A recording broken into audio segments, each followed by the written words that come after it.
like had to take the stream down. But oh man, we've got clips of it. Go enjoys that That's clip absolutely regularly.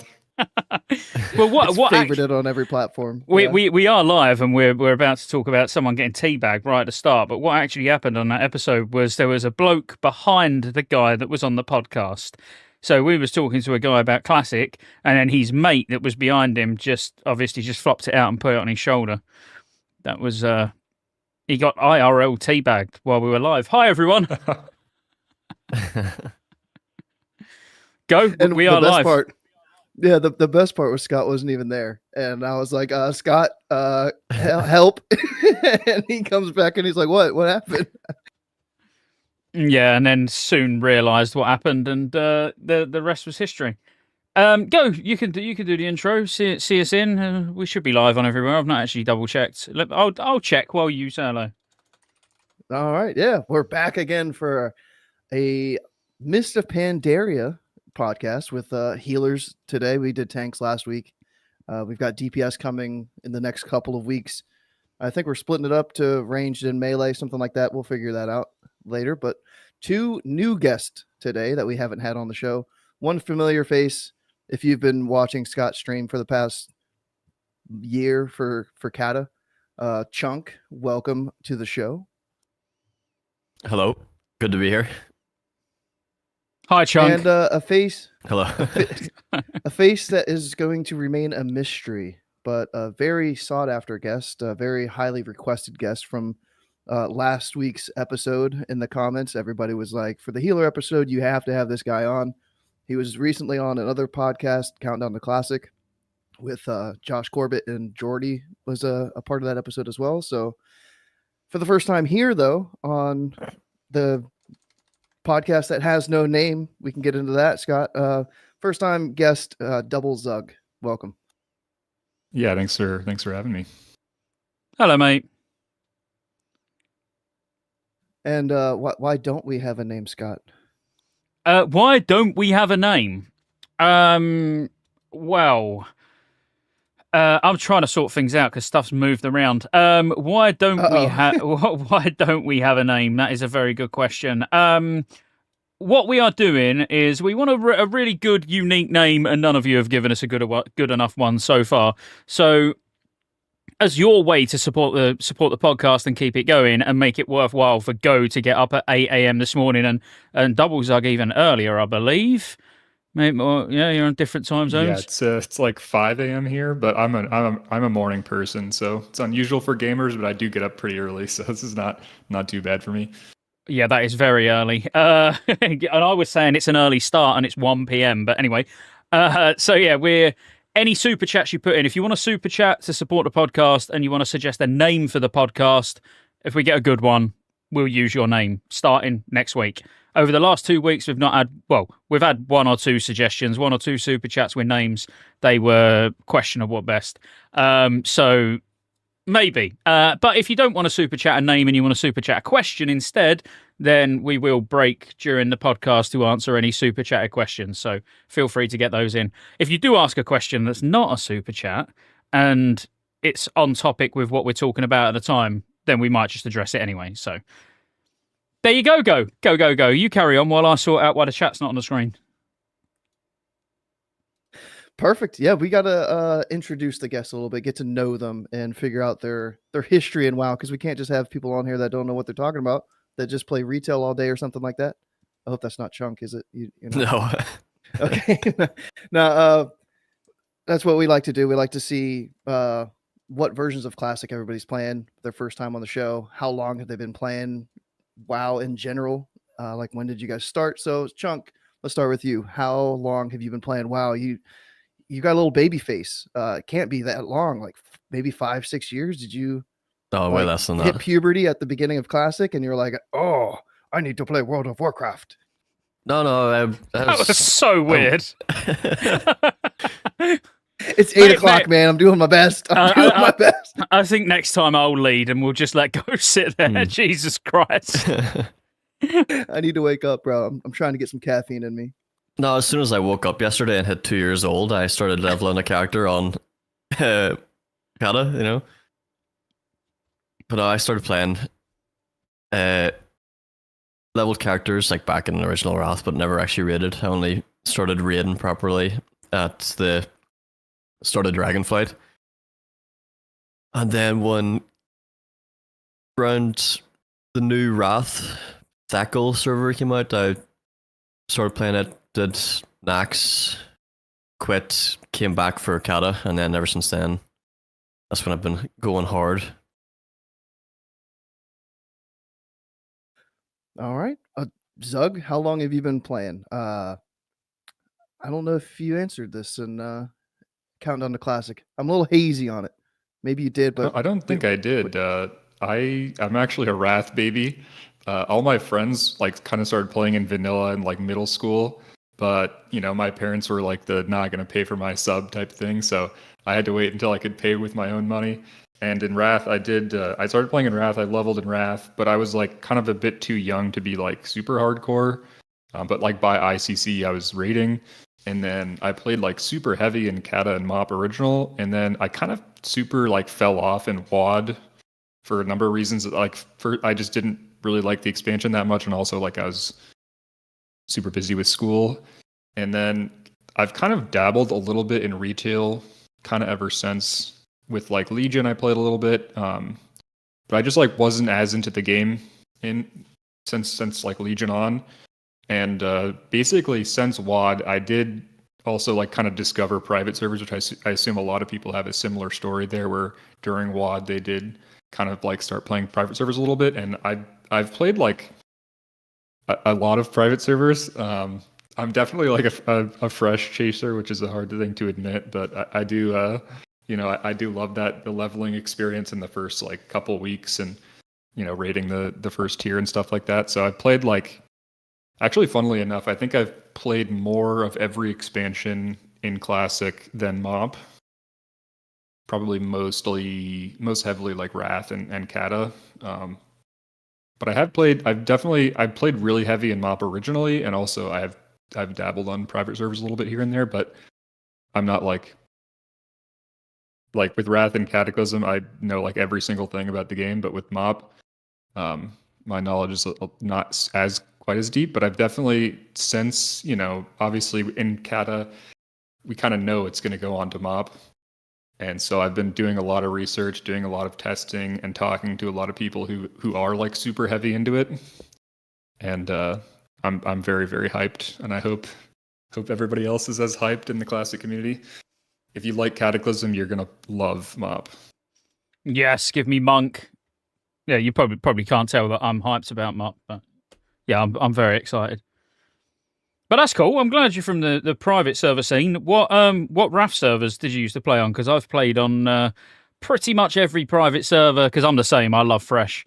I've played on pretty much every TBC, Wrath, and Mop server. Not so many Kata, to be fair. Probably 2 or 3 Kata servers. But all the others, probably for about the last 10 years, I've chased every single Fresh. Was you on like White Main, War Main, all of those? Yeah, I played on War Main. I really like the like seasonal War Main realms.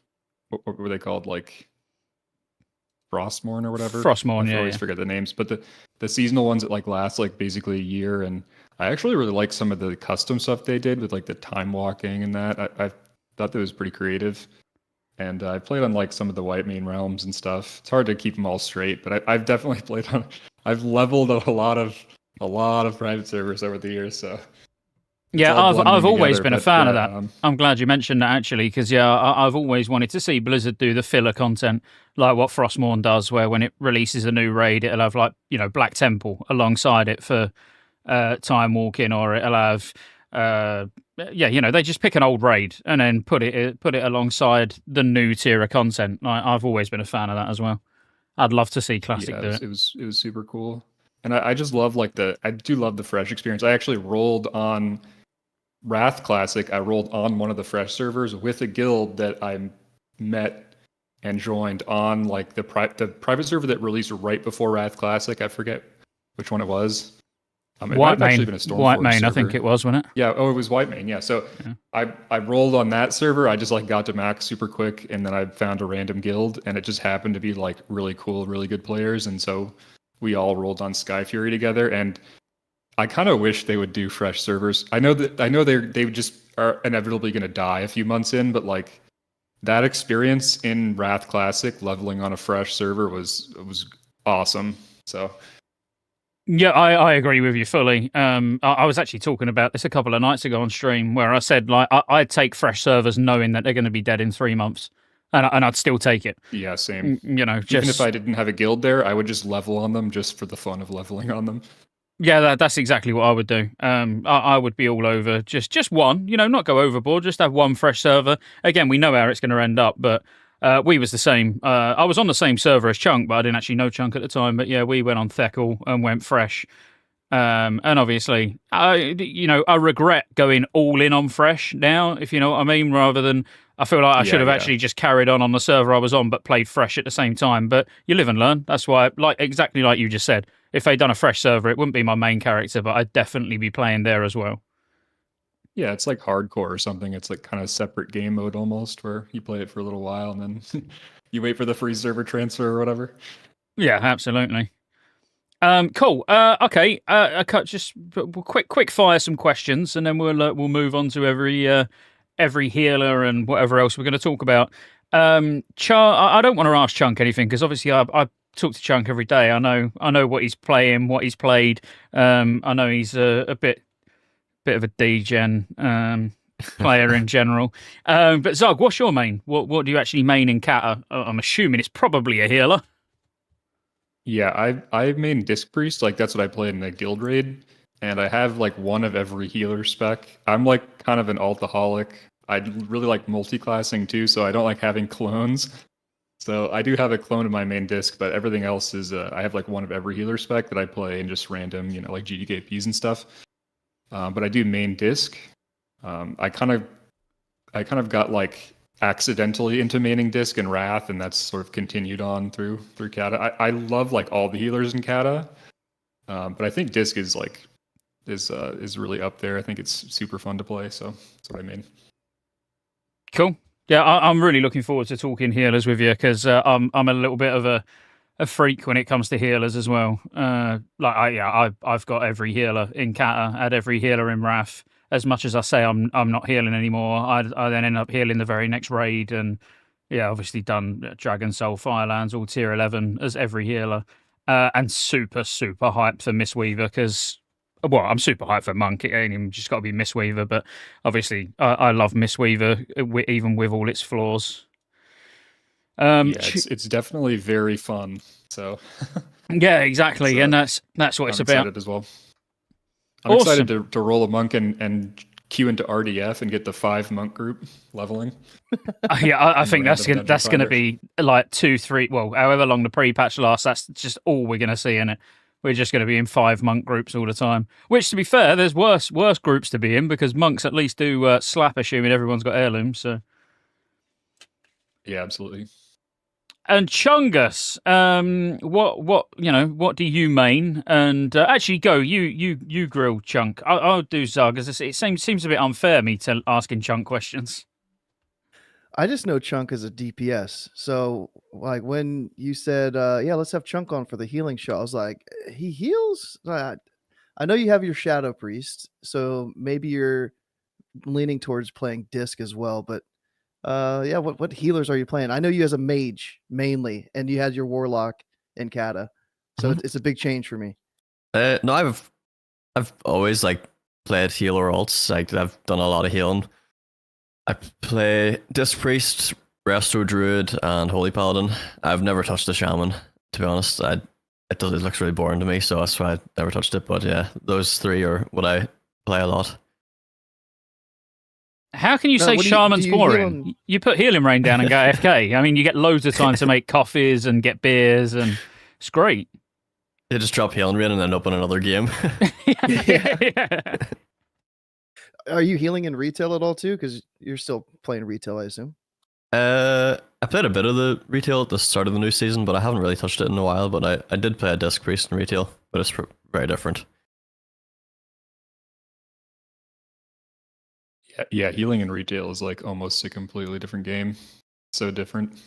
Oh, I think you were saying on the other I keep fucking referencing it, but I love Josh to death. So about how like healers in retail don't have to worry about their mana bar; they just use their spells. But in classic, you still have to reference your mana and like use your spells wisely. Yeah, pretty much, yeah. But then, like, Disc Priest in retail, their atonement is you actually physically apply atonement to people, and then your damage will heal them people for how long atonement lasts on them. It's like a buff rather than just doing damage.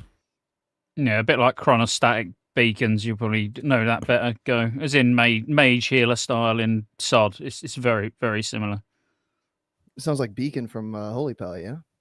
No. Different than It's still atonement, but like Chunk said, you're putting the atonement on the targets, and then when you're doing damage, it's healing those specific targets.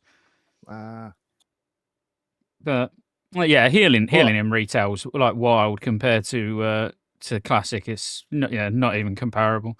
I loved healing as Resto Shaman at the start of War Within. It's like it was just so ridiculously open. Oh, and I was healing as Mistweaver as well, when I in raids as well. Man, I love healing. Have you got anything else for Zug? Forget Chunk. Have we got any questions for Zug, and then we can move on?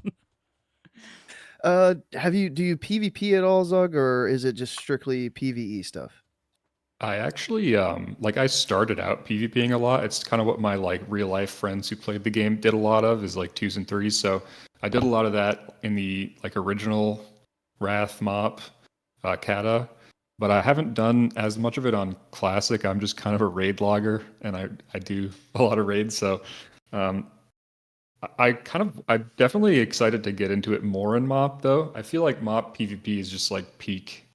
It's so much fun. The gearing is a lot better than like any previous expansion for PvP. I really like the PvP power, PvP resilience system. I think all the healers are like pretty good in PvP. So yeah, I'm excited to play some Druid in PvP, maybe some Shaman, some Holy Priest. Holy Priest being good in PvP is also really cool. That spec gets a little a spot in the meta game to shine a little bit, which is nice.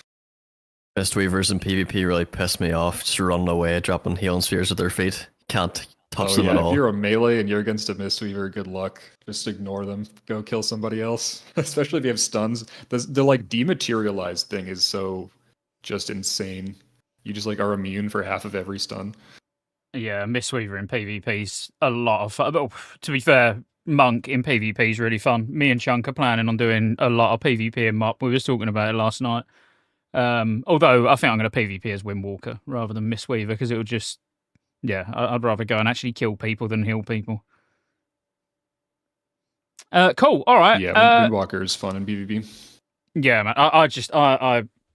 I just absolutely love every aspect of Monk, and I've not really PvP'd a lot in Classic at all. I used to do a lot of PvP in original WoW, but that was because I was a bit of an achievement whore. So like, I've got pretty much every PvP achievement up until the end of Warlords of Draenor. I think it's that's what's put me off, because I've already done it once. I'm like, I don't want to grind all that out. Whereas I'm just going to PvP for fun in MOP, because I'll finally be on the class that I've actually been waiting to play. Yeah, I think Mists will attract a lot of like PvP specific players in the way that like the previous expansions didn't as much, just because of like how the gearing works. And I think a lot of people remember MOP very fondly. It was kind of like the part of the game where like the big streamers who were streaming PvP popped off in like original MOP, and arenas were just like kind of at their peak popularity in MOP, at least in my experience. So I think we might see a bit of a flourishing of the arena scene, hopefully in Classic. So it'll be fun. I think a lot of like PvP streamers and stuff will probably play MOP more than they played the previous Classics. Yeah, I hope so, because it is kind of a bit of a tacked on system, I'd almost say. Like PvP is just not. It's just not a big thing that's streamed or spoke about a great deal at all, is there? Like, I wanted to plan a PvP podcast, but I couldn't name a single person that plays Cataclysm Classic that is a go-to PvPer. I just don't feel like it's had much love over the years. So I hope you're right. I'm hoping it's a big resurgence of PvP again in MUP. Yeah, maybe I'm on the hopium, but hey, could happen. You never know. Yeah. All right, go on, go. Go. Go, go, go. If you guys get into the beta, what are you guys going to be trying out? Chunk, are you going to be like focusing on leveling as whatever healing class you're wanting to play, or what are you going to do? I'm probably gonna just try and get as many of the characters that I'm planning to raid on at the start leveled, which is probably gonna be Priest, which is Disc/Shadow, Sub Rogue, and a Brewmaster Monk. And then I'll probably end up with a mage as well. Like, I've always got to have a mage. I've been trying to level my mage. It's 71, and I logged onto it, and I was like, I don't even remember what spells I have. I was like, I've got Blast Wave, I've got Dragon's Breath. I didn't even want to queue up a dungeon. I felt like I would just get kicked immediately for doing 500 DPS. Oh, that's more than some of our raiders. I was going to say, sounds like you're blasting. I got kicked from a dungeon yesterday because I missed the jump in SFK, and I was running back, and I made it back to the jump spot, and I got kicked out, and I was like, all right, I'm done with Cata for a bit. That's impressive. I think it's impressive that you got kicked, and it's also impressive that you can't jump. Yeah, that's the first time I've missed that little jump. I don't know. I just fell off the roof. I mean, to get kicked for missing a jump is a little bit stretch. was Chunk in the group? Because he's the sort of person that would go, look at this dick, kick. All right, cool. Do you want to do a little overview of what we're going to cover? Then go. And we just get straight into it because I'm not trying to rush, but I'm trying to keep us going because you've only got limited time, haven't you? You got to go to work, and Chunk's got an Easter dinner, so I want to let's stay on topic and just keep plowing through. Yeah, I mean, we can get on into the overview of the healers. There's 5 different healers. We got Resto Druid, we've got Resto Shaman, Mistweaver, the new one coming in, Holy Pally, and Priest. So I don't know where should we begin, Scott? Well, let's break them down one at a time. I'll put them in some sort of order. Zug, you wanted to give a little bit of an overview of each of them anyway, didn't you?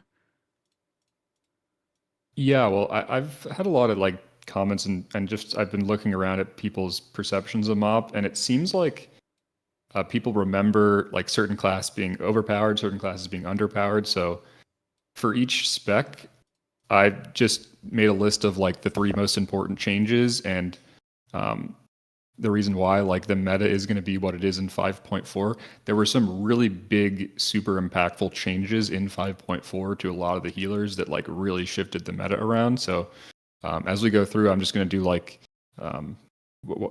the just 3 super important changes that I listed here. So if you remember, a lot of people remember Mistweaver being OP. A lot of people remember Holy Paladin getting a lot of play, and people remember Shaman not being very good. And there's some things that shift that around quite significantly. So, all right, well let's start with Druid then.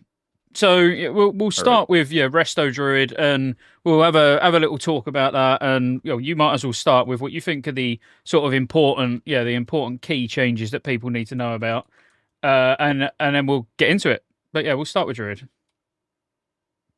Awesome. So Druid is an interesting one. It didn't really get as much significant tuning over the course of the expansion. So it started out pretty strong. The main thing about Resto that changed a lot was they kind of buffed Rejuve pretty significantly. It got a 10% mana cost reduction in 5.2. And then over the course of the patches, ending with 5.4, they really changed the Mushroom a lot. So Mushroom started out pretty underpowered. You had to put 3 of them down, and each one only stored 25% of your overhealing with Rejuve, and it only could get a maximum of your 100% of your HP. Whereas in 5.4, they changed the Mushroom to be you just put 1 down, and it does everything, and it stores 200% of your HP, and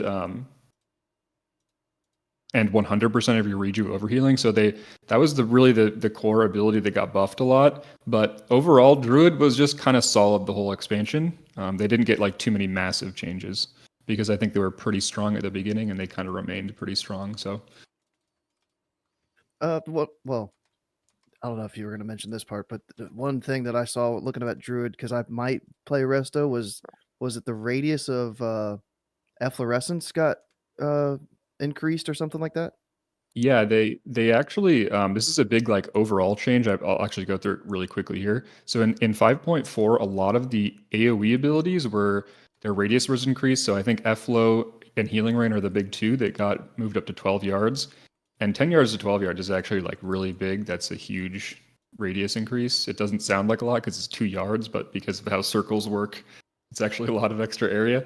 And they also changed almost all the AoE healing effects to be smart healing and not hit small guardians. So the little like nothing dumb mobs like Snake Trap and the wild imps that Warlock summon and all that, those will no longer soak up any AoE healing at all. And also the fact that like, Healing Rain, Efflow, Radiance, even the Holy Priests like Sanctuary, they all smart heal now. So that was just like a massive buff to a lot of the AoE heals in the game, making them smart heal. And that Efflow kind of already did that, so it wasn't as big of a buff to Druid, but it was a pretty big buff to like Healing Rain and Sanctuary and Radiance. Cool. And the last thing I'll mention here is that Druid did get their Iron Bar cooldown reduced from 2 to 1 in 5.3, which is pretty huge. Having a 1 minute like external on the tank is really, really valuable. The only thing to mention here, though, is that tanks are a lot more self-sufficient now, and also there's so many externals in the game that your healers having externals is not as important as it is in previous expansions, just because there's so much more of that going around. It's actually kind of a common theme here, which is that a lot of the healer utility is now less unique because more specs have like raid cooldowns, more specs have healing cooldowns, more specs have like externals for the tank. And more specs are like super tanky. So like having your hand sack or your pain suppression is really nice. It's not like as crucially important as it was because you can sometimes get that from other places. Yeah, I do think we're going to see a world where, particularly in 25 man, where the tank has just got a permanent DR, external DR on, with things like between Vigilance, Iron Bark, Hand of Sack. I mean, you could even leave pain suppression out of it. With just the short ones, you can more or less keep 20 to 30% damage reduction up on a tank at all times. I mean, they do it now in Season of Discovery, don't they?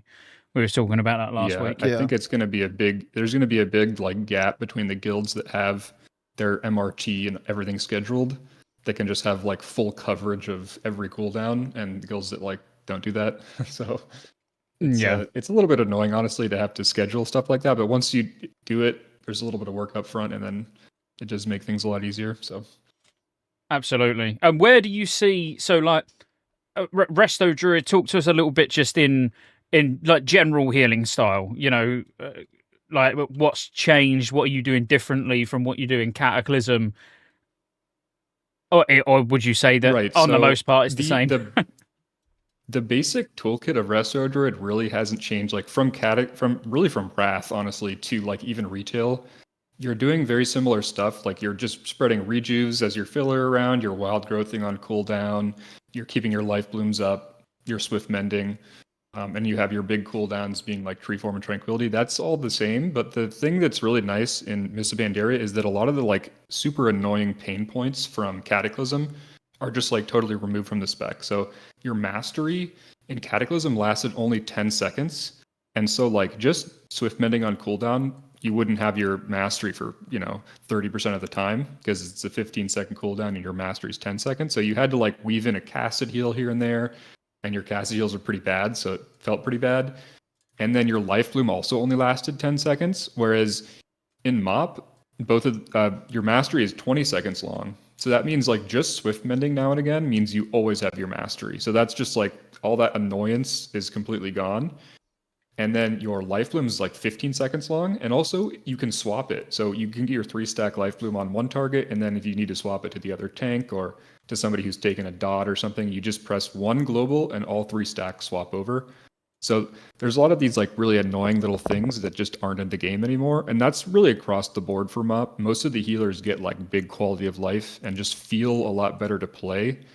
They're all very similar to how they play in Cataclysm. It's just like smoother and you just feel better and more powerful pretty much across the board. And Druid's like no exception to that. So I think Druid is really fun. And I think overall it's just kind of like a throughput healer, I'd say. It just does really high HPS, and that's kind of your job. Your utility is like pretty good. You don't really have the best raid cooldowns in terms of like DR. You have some HPS raid cooldowns, and you do have Iron Bark, which is nice, but you really bring a Resto Druid to just blast HPS, and it's pretty good at that. So I've been doing Resto and Sod, and it sounds pretty close to Sod. I can stay in tree form in Sod though. I like being able to just stay in that, not have it as a cooldown. But I'm doing the same thing even in that. I'm rejuving, life blooming, swift mending, and Trank I haven't been using, but I saw Trank had a little change too for MOP. As far as 25 player raids, it hits more targets than it did in the launch. I guess it maybe hit 5 people, but then it went up to 12. So that got a little buff. It's actually a across the board change they made in MOP to make like all the Tranquility-esque cooldowns. So things like, healing him for Holy Priest, healing Tide Totem, they buffed them to hit 12 targets in 25 man. And that's like across the board. I think it was in 5.2 or something. They made that change. So in 25 man, your like raid healing cooldown will feel way stronger, which is nice. And then in 10 man, it's scaled down to be like the appropriate power level. Yeah, it went really round and round in circles back in original MOP with that. I mean, I obviously would assume and bank, put money on the fact that it's going to be a 5.4.8 version, but they actually removed the cap completely on all raid healing cooldowns. As in, if you was in a 25 man, it hit 25 people. If you was in a 10 man, it hit 10 people. But it was just so overpowered that, the following patch, they then put it to 12 in 25 and 5 in 10. The only one that managed to dodge that was Mistweaver. Obviously, Mistweaver's revival hits everybody.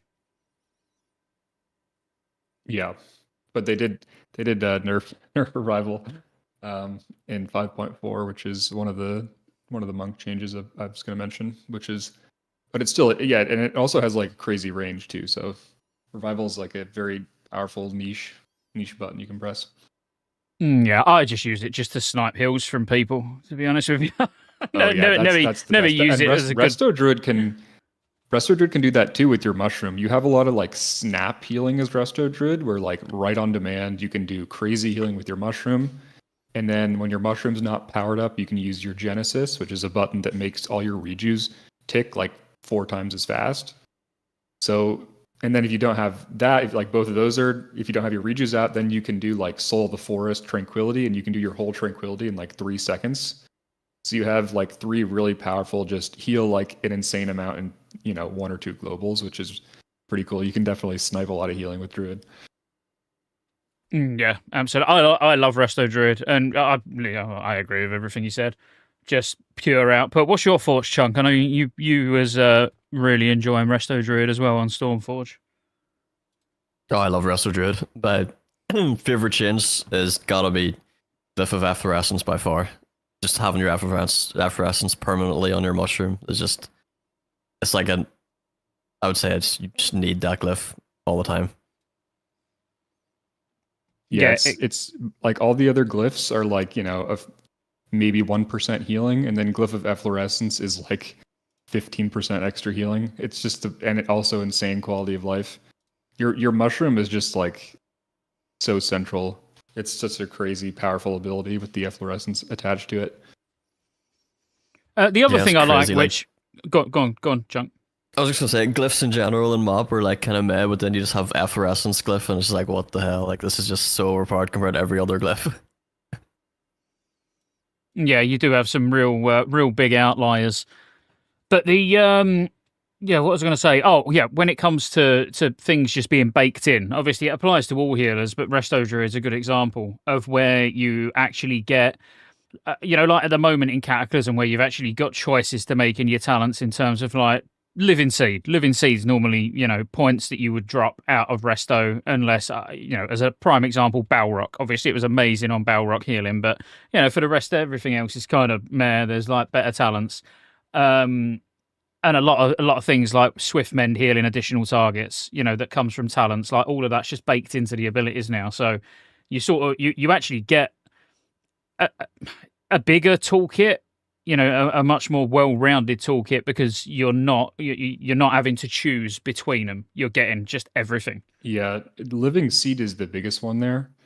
And also, like, your regrowth is just a lot better. Like in Kata, and even previous expansions too, like casting regrowth just feels really bad because it just doesn't do very much healing. And it has all these buffs to its crit, but because you don't have Living Seed, like your crit scaling just isn't very good. So in MoP, regrowth is buffed a lot. It also has the glyph effect where like it's hot refreshes under 50%. That's just baked in as well. And you get your Living Seed, and Living Seed is also buffed where it used to be that just it wouldn't like stack up.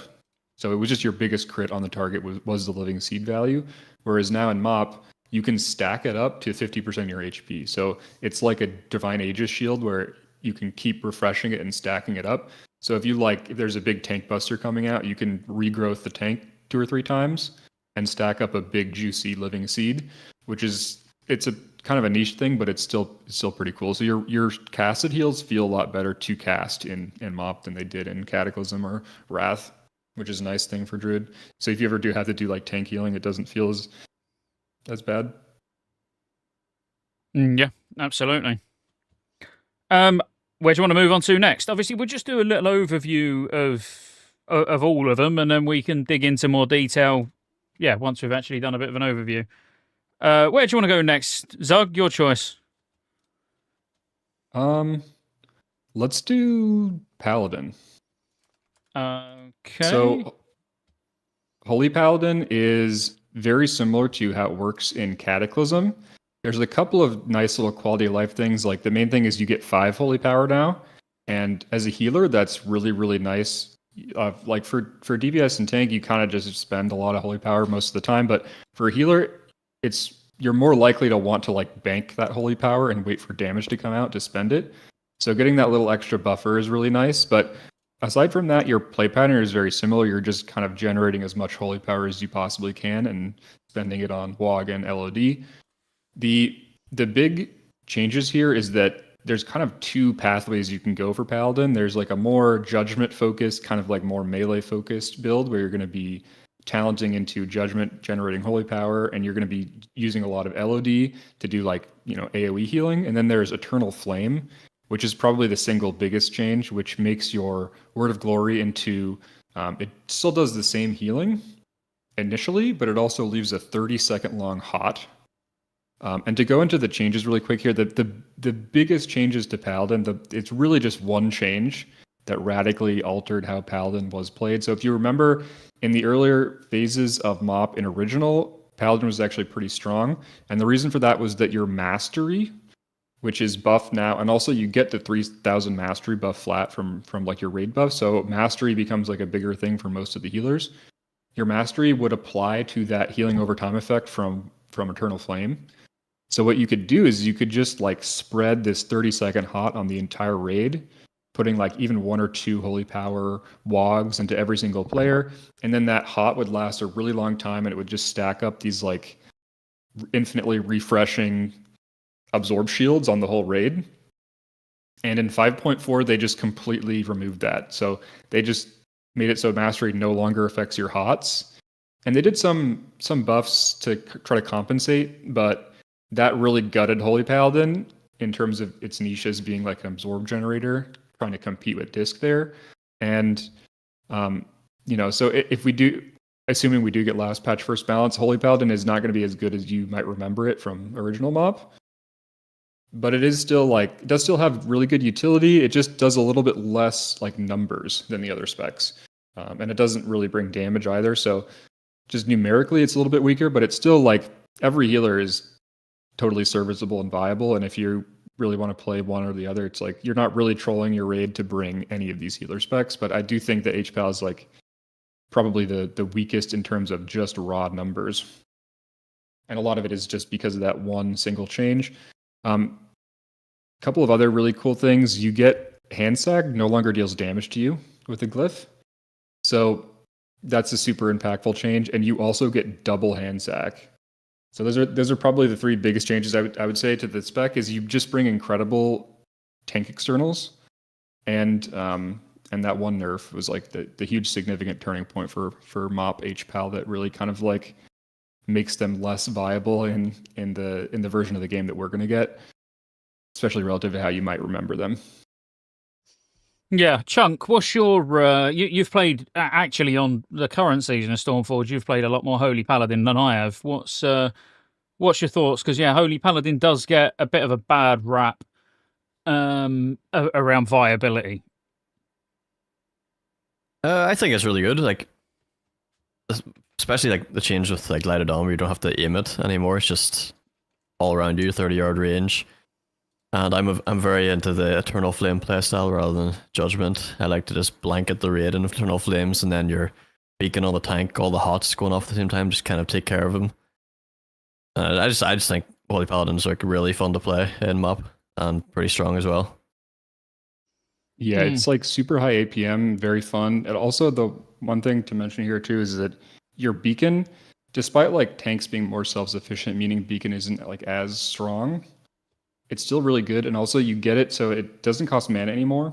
And you can also use a glyph to remove the GCD completely, which kind of turns, Holy Paladin into like a super high APM spec where on some fights where there's like raid damage going out, you can theoretically like every other global, you can just swap your beacon for free to somebody who's low. And if you really min-max that, you can get a lot of value, especially because all those hots do transfer into your beacon. And also AoE heals like Radiance and your Daybreak procs will also transfer into beacon, but just at a reduced rate now. So all your healing is going into beacon, and you can swap it around whenever you want. So it's kind of like the Life Bloom change, where again, like all the healers get really nice quality of life, and HPAL is no exception. Like swapping your beacon around basically costs you nothing, and you don't even need to use a global anymore. So really, really cool quality of life and powerful stuff there for HPAL. And like when I say it's lower throughput, it's still really good. And you can still like absolutely run one in 10 or 25 man and have it be totally fine. Yeah, I do think it's just that, and it. Oh, sorry, go on, you go. How's Holy Pally's mobility? Does it get better? I've heard that in Cata, it's kind of hard to run and heal at the same time. Is there any like quality of life for that, or? It's actually an interesting thing because basically all the healers across the board get like huge buffs going into MOP to like every aspect of their kit, whereas HPAL actually, in terms of its mobility and tankiness, it doesn't actually change that much because in Cata, you have a talent that's like one of the most broken things ever, which makes your 40% shield wall only have a 30-second cooldown and also give you sprint. So HPAL, like if you were to translate that ability even into like retail, it would be broken by like retail standards to have a 40% shield wall and a 30-second cooldown that also give you sprint. And HPAL also has like, so HPAL in Cata is just really broken in terms of like how tanky it is and how mobile it is. So you lose that, your shield wall goes back to 60 seconds and it doesn't give you sprint anymore, but you get some, in exchange for that, you get some stuff on your talent trees that will give you more mobility. But also with the like more Eternal Flame focused playstyle, as well as the other like Judgment focused playstyle, a lot of your abilities are instant cast. So you can do a lot of healing on the move, and you kind of want to be in melee for like CS, but even if you're not, like you're very flexible and pretty mobile on HPAL, which is nice. And the LOD change is also really good for this too, where it's radial and it's also 30 yards, so you don't have to be like constantly worrying about getting your, being able to piss on the whole raid with your golden shower. You just send it and it always works.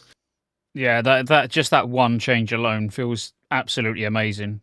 With like Adorn, and not having to worry about not having to worry too much about positional requirements. Cool. All right. What next? As I say, let's fly through each class, and then we'll naturally get deeper into the classes as we're talking about what's going to be optimal in 10-man, 25-man. Their toolkit's a little bit more. So Zug, let's where do you want to get go? Chunk with Priest if we can. I want Chunk to go first on one of them. I'll need to be back in a second. I think I've locked my girlfriend out of the house. Oh, dang! That was convenient All right, timing. do you want me to start with Priest then? Well, let's since save he's gone, Priest. what about Shaman? Save Priest. Yeah, let's do Shaman. Since All right, Chunk doesn't Shaman. want So yeah. Shaman, again, kind of a similar refrain across all these specs. Very similar to how it plays in Cataclysm, but a lot of the pain points are just gone. So I actually think Resto Shaman in Cataclysm is probably the least fun healer to play, in my opinion, of all the specs. I think they're all like pretty good in Cata, but in Cata you have a lot of these like busy work globals as Shaman, which you probably will empathize with if you've played the spec, where you need to like have your flame shock for every healing rain. Healing rain only has a 10-second duration, so you just have to press it on cooldown every single time, and a shock, and then you're trying to keep your Riptide off cooldown, and then you're trying to squeeze in lightning bolts, and like there's just all these busy work globals, and there's a lot of pressure to keep your healing rain down all the time because it's so much of your healing, and all your other heals like aren't really that good. So you really want to press that on cooldown, and having to press like a 2-second cast healing rain every 10 seconds just feels really bad. And in Mists of Pandaria, you have all the same like tools, but you basically just get like a whole bunch of really insane throughput cooldowns. So you get like your healing tide, you get ascendance, you get all this stuff in your talent trees that I'm sure we'll talk about later. So you get all these cooldowns, and all of your filler spells are buffed hugely. So your chain heal, your Riptide, all your casted heals feel better. And then also healing rain just has a 40-second duration now with the new talent. So you don't have to like, you still have to unleash elements with your healing rain, but you only have to do it once every 40 seconds. So you have so many more globals to just be free to do whatever you want with. It really feels 100 times smoother and better to play than in Cataclysm, which is really nice. And the biggest changes here, if you do remember Shaman original from original mop, you probably weren't like, Shaman was not like overpowered at all. And the big reason why they're going to be super meta in last patch first is because they got a bunch of really important buffs in 5.4. So I'm just like, the three most important ones are Healing Tide went baseline. So originally Healing Tide Totem was a talent, and then they just gave that to every Shaman spec baseline, which is like your big Tranquility type cooldown. And then they replaced it with Rushing Streams, but that talent row was on the same talent row as Conductivity, which they added in 5.4, which is the thing that makes your healing rain last 40 seconds. So not only did you get your really crazy cooldown, you also got this really crazy talent as well. And also, all their filler was buffed. So Riptide mana cost was reduced by 25%, which is huge. And then Chain Heal no longer reduces as it bounces. So every bounce of Chain Heal just does the same healing. And all those buffs were in the last patch. So if you remember Shaman being kind of underpowered or not like crazy in the original game, that's why. It's because they got all these really, really powerful buffs in like the very last patch. And that's what we're going to have for the whole expansion. So Shaman is really, really powerful. Another nice little thing you get to is that your totems are just cooldowns now. You don't have any like maintenance totems, and all your like raid buffs are just passively like emanating from your character. You don't have to put down like a spell power totem or a haste totem anymore. So if you're in one of those guilds where people are going to be yelling at you for your spell haste totem, like that's just over, which is a big nice quality of life thing there. What's that's the range on that? pretty similar to Cataclysm, but just overall better and funner to play. Do you still have to be like 30-yard range from the shaman, or is it good? Is it like 100-yard range or something? I think it's like 40, I isn't think it? it's either 40 or 60. Okay. It's very large. But also like the raid buffs are so homogenized that like, especially in 25-man, you're just never going to lose them because you will have like 3 or 4 sources of every buff. So even if you have like your shamans too far away, you're going to have somebody else giving it to you somewhere else. So yeah, I think like Resto Shaman's definitely going to be like it's going to be the healer that's stacked, just because there's absolutely no reason not to. Like you say, they got so buffed at the end of the expansion that having it all the way through, it's just a no-brainer. I still personally think if we're talking about fun, Like I've done a lot of healing on a Resto Shaman I heal pretty much every week in Dragon Soul Heroic, and yeah, I've done a lot of healing in MOP as well as a Resto Shaman, and I personally think it's still the most boring healer to play. Like even though it's strong, there's no doubt that it's strong, but I still think it's actually I'd rather play any other healer than a Resto Shaman. Yeah. Yeah, it definitely just feels better than Kata. Also, I think it's kind of an upside actually, because I think it's pretty easy to play a Resto Shaman at like 80-90%. So that makes it even stronger, right? Because in most guilds, you're not having like the insane best player in the world on your healer spec. So if you can take an average player and put them on Resto Shaman, they're going to perform really, really well and do a lot of healing, which is really good for like, it makes the spec even more strong in like most guilds, right? Most pugs, GDKPs, everything. Yeah, absolutely. I've not really got anything to add when it comes to Resto Shaman. Obviously, bring in, for every Resto Shaman you take, it's another Stormlash totem that you're going to get. For every Resto Shaman you bring, it's just another healing rain, another healing tide totem. That's the thing, when you look at all their toolkits, it's like there's no reason to take multiple Holy Paladins. There's no reason outside of just more HPS to take multiple Resto Druids, multiple Mistweavers. There's not many healing specs where it's like, well, hang on, this is going to be a big benefit by taking more than one, other than Shaman.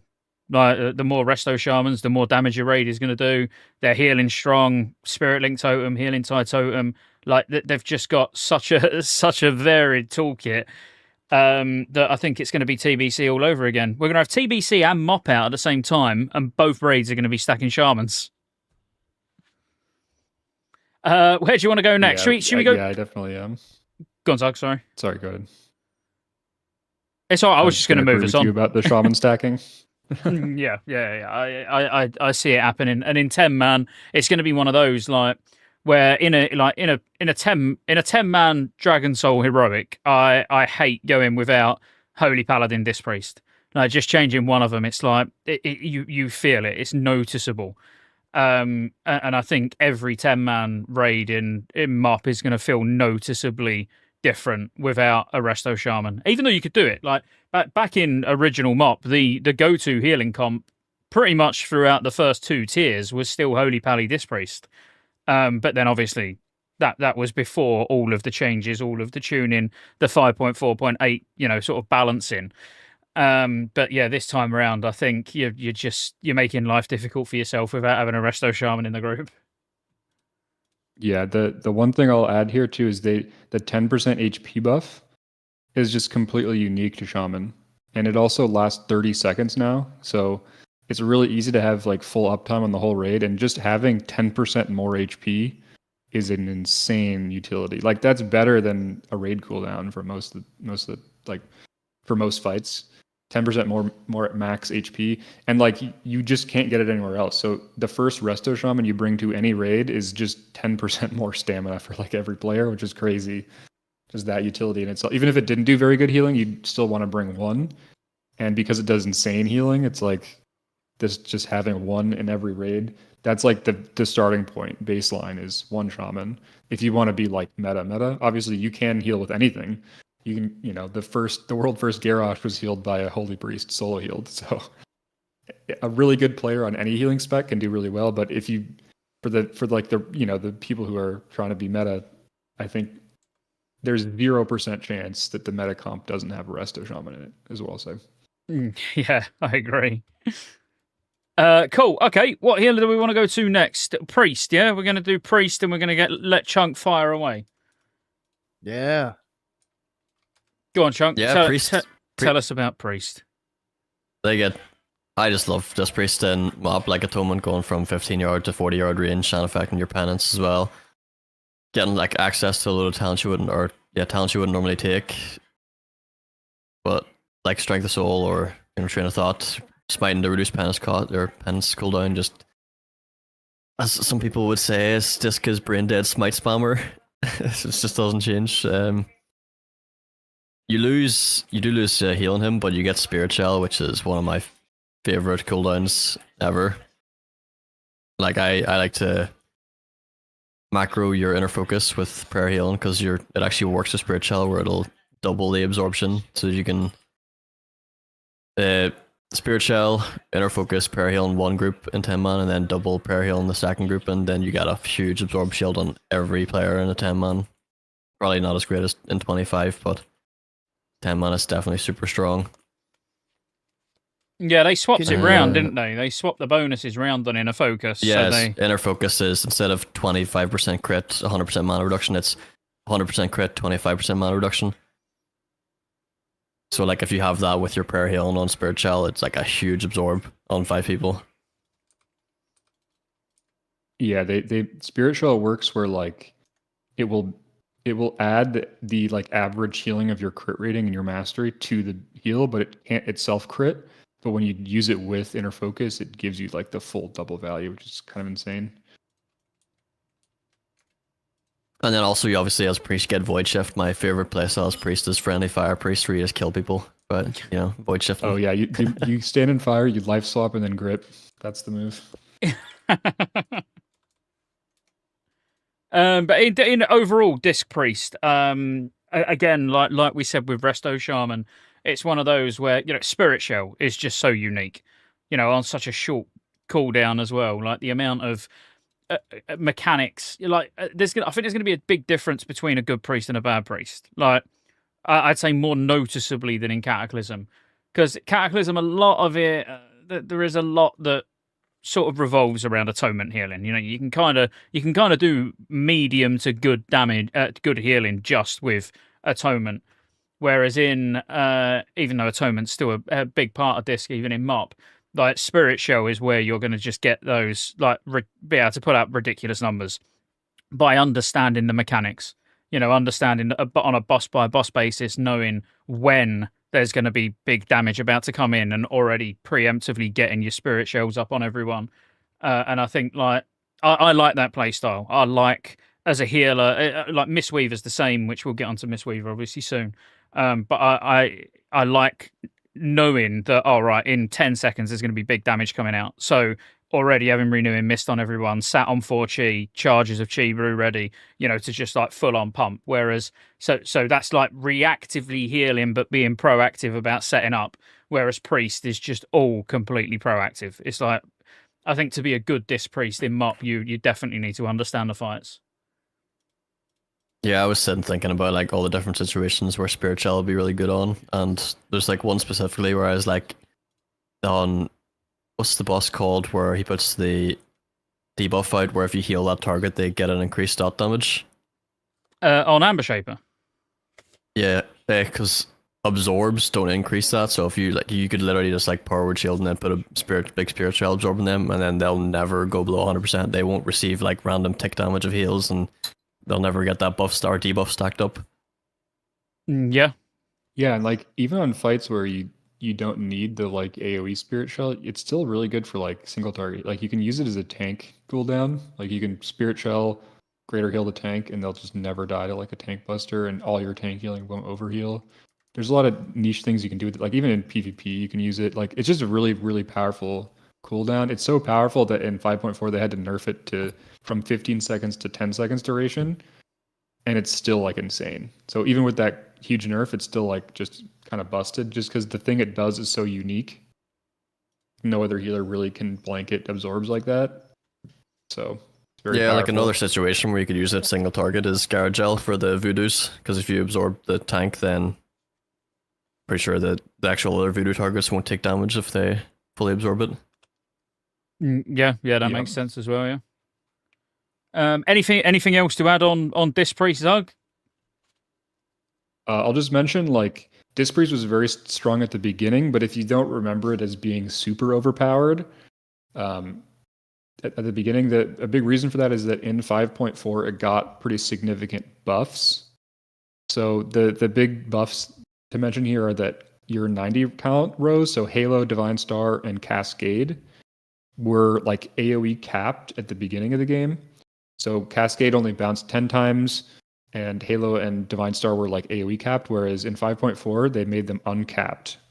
So if you Divine Star into a 25-man raid stack, it's It's like the most efficient spell in the game by far. It's kind of like Holy Radiance in Kata. And also your execute got buffed a lot, and also like the atonement change to 40 yards is very hard to overstate how incredibly powerful that is. Going from atonement healing 15 yards around the boss to 40, it's like a really, really incredible buff to the spec that just makes the whole toolkit like incredible, and it makes your damage to healing style just like a lot better. It's just always good. Whereas in Cataclysm, a lot of the time you kind of want to be swapping to like spamming your prayer of healing and not really doing much damage. In Mop, you can kind of just blast damage the whole fight and then take some breaks here and there to like, spot heal and do your spirit shell, but you bring a huge amount of damage and all that healing is fully effective on the raid. You can heal range, you can heal everybody. It's not just like the tanks and melee that get your atonement. So yeah, there's nothing more annoying than when you heal in Kata, and there's no reason for people to be spread all over the place, but people still want to be stood like 30 yards away from the bus, and your atonement's not hitting them. Like, it's just a huge change. I actually done quite a bit on disc a couple of months back, and I really enjoyed it. The playstyle is, because it was actually the first time. Like, Priest is not a class that, up until Wrath Classic, was not really a class that I've been playing since 2004, and Priest was one that I just rarely ever played. But since Wrath, I've done a lot on a Priest. So this season on Stormforge, when I actually geared this Priest up, that people can see on stream now, it was a lot of fun. It really does feel overpowered. Like, I said Resto Shaman may be very powerful, but it's boring to play. Like, this Priest is the complete opposite. It's still very powerful, but you always feel like you're doing something meaningful. Whereas a Resto Shaman, yeah, you're doing a lot of healing and stuff, but there's a lot of standing around or just filling in with Lightning Bolt. Whereas, this Priest, you just feel like you're adding a lot to the raid. Yeah, and you just do a lot of single target damage too. So like, even when there's not that much healing going on, you can still like really crank damage. And while you're cranking damage, you're stacking up absorb on the whole raid. So like, the way that critical strikes scale in Mop is actually different than it is in Kata with Disc. In Kata, like, your heals would double and then you'd get a shield that's a percentage of that healing. In Mop, Divine Aegis just takes like the entire value of the crit and makes all of it absorb. So instead of like, if your flash healed for 100, in Kata it would crit and it would do 200 healing, and then you'd get like 30k absorb. Whereas in Mists of Pandaria, the flash heal crit will still just heal for 100, but you'll get 140 absorb shield. So you do a lot more absorb than you did in Kata just from like your normal rotation, which is really, really broken. And as you scale, like in Siege of Orgrimmar, Disc Priests are going to be like, just like, people's health will never drop because they'll have so much Divine Aegis on them that like the damage will just never make it through the shields, even without Spirit Shell, because of how hard they scale. And they're still really strong at the beginning too. So throughout the whole expansion, you're just going to get more and more powerful, and you're going to be like exponentially scaling into doing really, really high damage, and also just putting giant shields on the whole raid, which is like the feeling that you get in Siege on a Disc Priest is like you're a god, basically. You press your Divine Star and the whole raid gets a apt Divine Aegis shield. It's just incredible. So Disc Priest is really fun, and if you like the like damage to healing stuff, Disc Priest is like really, really good for that. So definitely. If you don't like the damage to healing, I wouldn't play Disc Priest, because it is a lot of your rotation is like damaging spells. Can you tell me the difference between Body and Soul and Angelic Feather? Like, which one is preferred to use as like a movement speed increase? Feather all the way for me. It's always Feather. Like, for me, because I'm a greedy bastard and I just want all the moves to myself, because I just macro it to myself. Okay. Yeah, Feather is one of the most broken movement abilities like ever added to the game. It's so disgusting. It's like it has 3 charges and the cooldown's only 10 seconds. And it gives you 80% sprint for 60 seconds. So basically, whenever you need it, you have sprint on yourself. And then also you have all these charges you can give to other people, because you're not going to need you don't need all 3 charges to yourself most of the time. So if you are selfish, it's incredibly powerful, and if you do use it for utility, it's like even better. So yeah, Chunk will never put it on someone else. No. Well, the only way I get it is by running over it before him. That's literally the amount of times I've standing on top of him trying to steal it. Yeah, that's keep stealing them from me. No, but if I were to actually give it to someone else, it would be like if I was to give them move speed, then grip them so they run off the edge or something like that. Oh yeah. Just before you void shifted them, so they've got no health. Yep. That fall But it damage actually really is gonna hit really hard. nice. Like across the board in MOP, every like caster spec gets a lot of mobility and a lot of like casting while moving stuff. And disc, you get Holy Fire's instant cast. You can glyph your penance to be castable while moving, and you get feather. So in Kata, you're like very turret. Like if you have to move, you have to be like spamming power word shield or something. Like you kind of want to be casting a lot. Whereas in MOP, you're just like 50 times more mobile. So it feels a lot better to move, which is good because a lot of the encounters are more complicated and you have to move a lot more. So Yep, 100%. What healers have we got left? Is it just Mistweaver? Just the it's Holy Priest and Mistweaver. Oh, because you want to touch on Holy Priest. I'll be honest with you, Holy Priest is one that I barely ever touch, so I'm probably going to have nothing to add. It's not just you, like nobody plays this spec in MOP, which is kind of unfortunate. I think it's really fun. It's kind of flexible. Like you still have your chakras. The most annoying part about Holy Priest is that the chakras are still 30-second cooldown that's shared. So swapping between them is like, it kind of sucks, but it's still like basically all the same toolkit is there. You can refresh your renews with your casted heals, or you can play like the AoE style and just spam like POH and circle healing and do a bunch of AoE healing. It also gets like, because the talent trees are shared across the class, there's not like spec specific talent trees. You also get access as a Holy Priest to those really overpowered 90 row talents. So like Cascade, Halo, and Divine Star. As a Holy Priest, you still get those. The problem is just that Disc Priest is like better in like every way, pretty much, than Holy Priest. It does like this similar numbers to you, but also crazy damage, and just absorbs are just better than hots. So if you can do the same amount of healing, but instead of hots, it's absorbs, you'll just always take the absorb healer. So even if Disc didn't do damage, you still just take them over Holy Priest. But if you really love Holy Priest, like you just want to play it no matter what, even if it's not meta, it is still pretty strong. It does good throughput, and you actually can do some burst damage. If you swap into your damage chakra, if there's like a burn phase or an ad that has to die or something, you can actually pump pretty good damage as a Holy Priest. The other really nice change I'll just quickly mention is that Lightwell is a smart heal now. So you don't have to be constantly yelling at your raiders to click Lightwell anymore. Yeah, it's light spring in it, basically. Holy Priest. Yeah, we've actually run a Holy Priest in our guild for like since Wrath, all the way through Wrath, all the way through Kata. We've had a Holy Priest, and it's definitely a common refrain in Discord to, Lightwater yelling at people to click his Lightwell, that's going to be gone because it just smart heals you when you're under 50% HP. It just automatically will put hot on you, which is really nice. It makes Lightwell like a real actual cooldown instead of like a fake cooldown. So maybe the Holy Priest in your guild is actually just a pure troll, and when it comes to Mr. Pandaria, he's actually going to glyph it.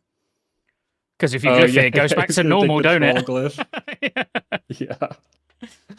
Yeah.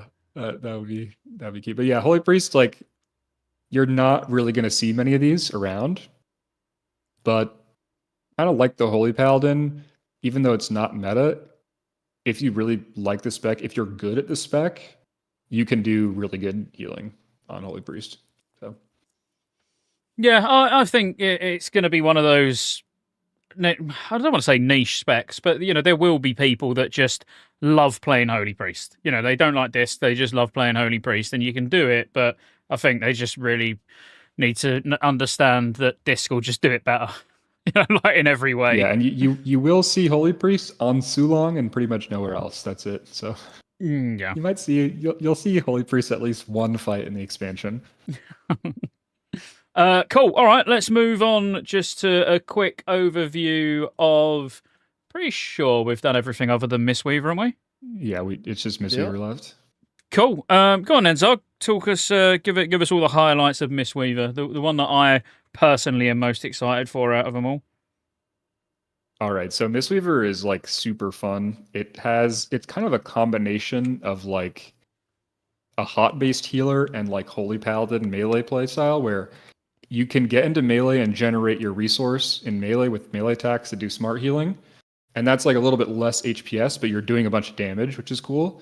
And if you ever get to cleave, like any AoE situation, you can do a lot of damage and a lot of healing. And then the other side of the spec is you get to spread your hots out across the raid, and you can do like ramp healing with Uplift and Thunder Focus Tea.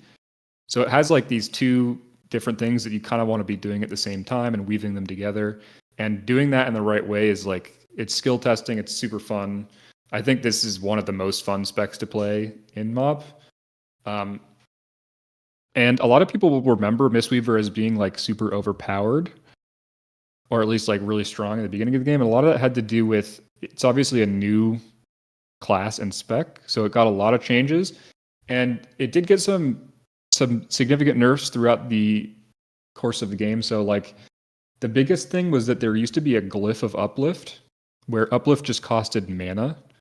So this is your big AoE heal. This is like the thing you ramp towards. You spread all your renewing mists out on the raid. They're like jumping around, smart healing people. And you uplift, it heals every single person, regardless of like LOS or anything in the raid that has that hot on them. And it used to be that you could make it cost mana instead of chi. But in the version that we get, it costs chi. So you have to do a little bit more playing around with like generating a lot of chi, taking some talents and stuff that will help you generate chi really quickly to get your ramps. Whereas in the beginning of the game, you could just dump mana into Uplift, which was very overpowered. And then the other change was that Renewing Mist used to have 4 charges instead of 3. So if you remember Monk being like super OP in the beginning, that's why. And those things got nerfed. So Monk is still it's still strong. It still does very good damage, especially in AoE. But its numbers are just a little bit lower than something like a shaman or a druid. But the spec is still like, it has a lot of good utility. It has like, it has a lot of defensiveness, and it's very, very fun to play. And it's like good enough. It does enough throughput, especially if you hit all the ramps correctly, that you're absolutely fine bringing one to 10 or 25. I think it's got a bit of a higher skill cap, in my opinion. And I might be biased saying that just because I'm, absolutely love Monk. But I think, if you was to compare a Mistweaver to, a Druid, if we was to compare those two to AoE healing, a Druid's pretty simple. You haven't got to put much thought into it. You're going to put your mushroom down. You're going to spread your hots. Like, there's not much more to it than that. Same with a shaman. They're going to put healing rain down, just spam chain heals.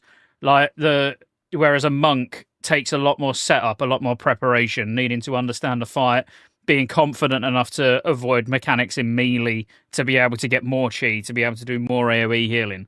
I think like a Mistweaver is super strong, but I would say it's probably the most not complicated. I don't want to say complicated, but I think the skill level required to be an exceptional Mistweaver monk is probably higher than any of the other healers. You can tell me to shut the fuck up, and that's wrong, but that's just how I feel about it. I agree. I think it's actually kind of more like a retail healer, where like if you mess up your ramps and you don't hit them at the right time, your healing is going to be way worse.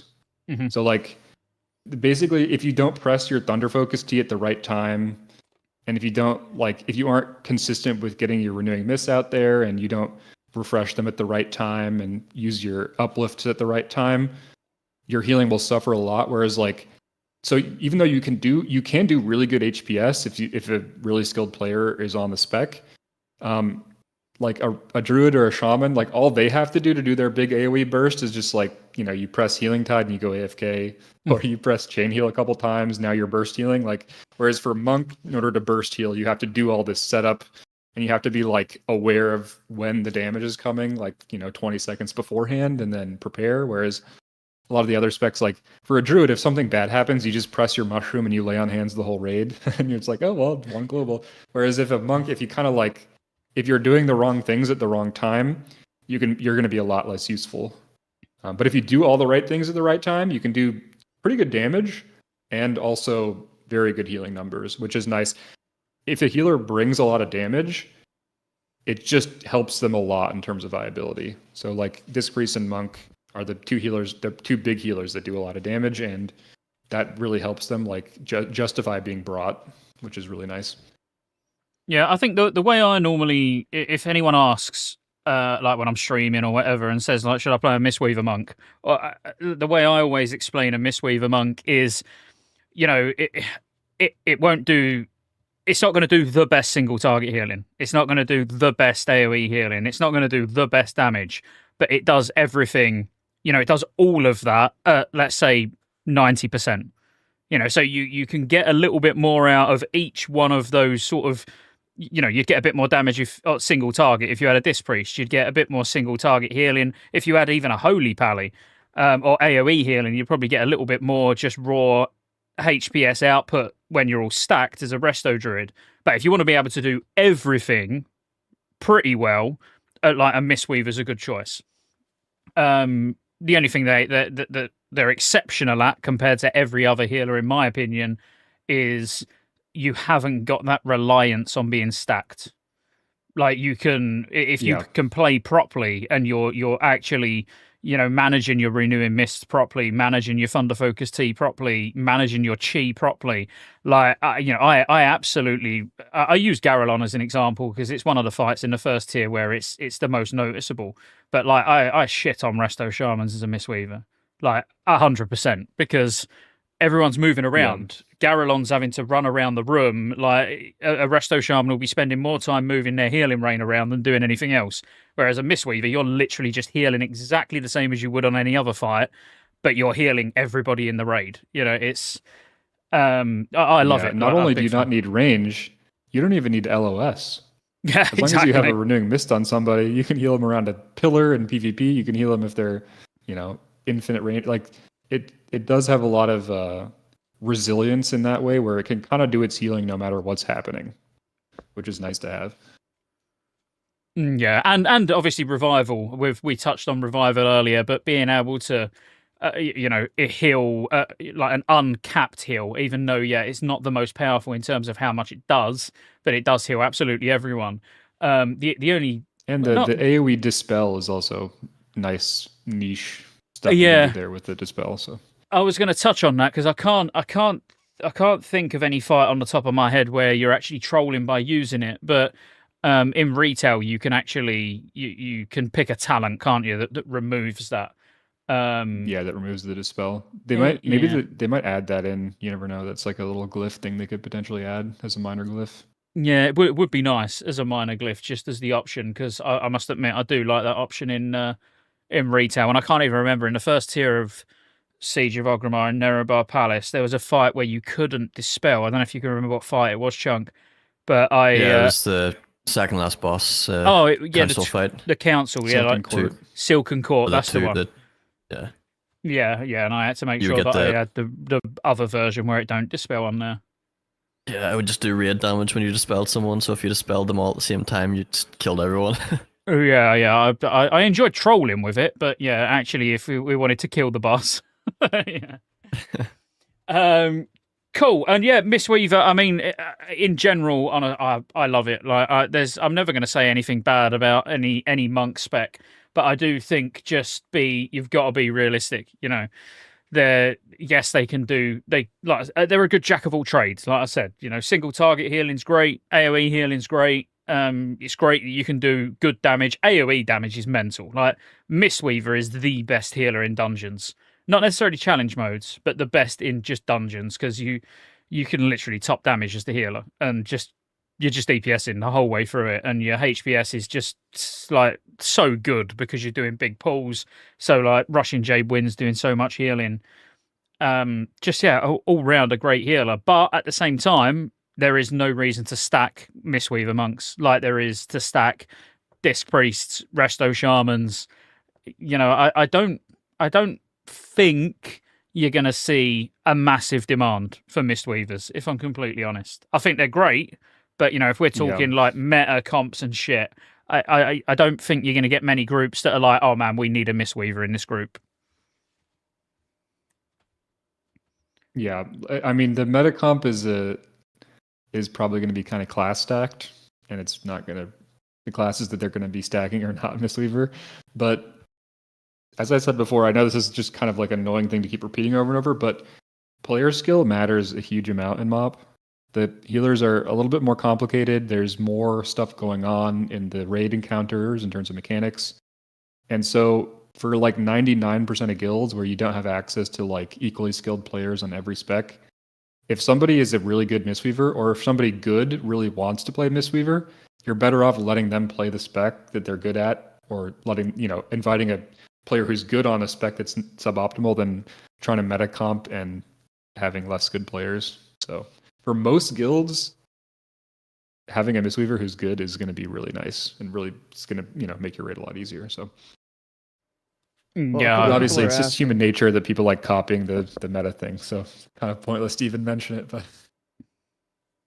But let's get into like healer comps then for 10 and 25. A couple people have started asking like what's the best healer to go along with a Mistweaver in a 10-man group, and just in general, like what pairing of healers makes the most sense in a 10-man that complement each other well.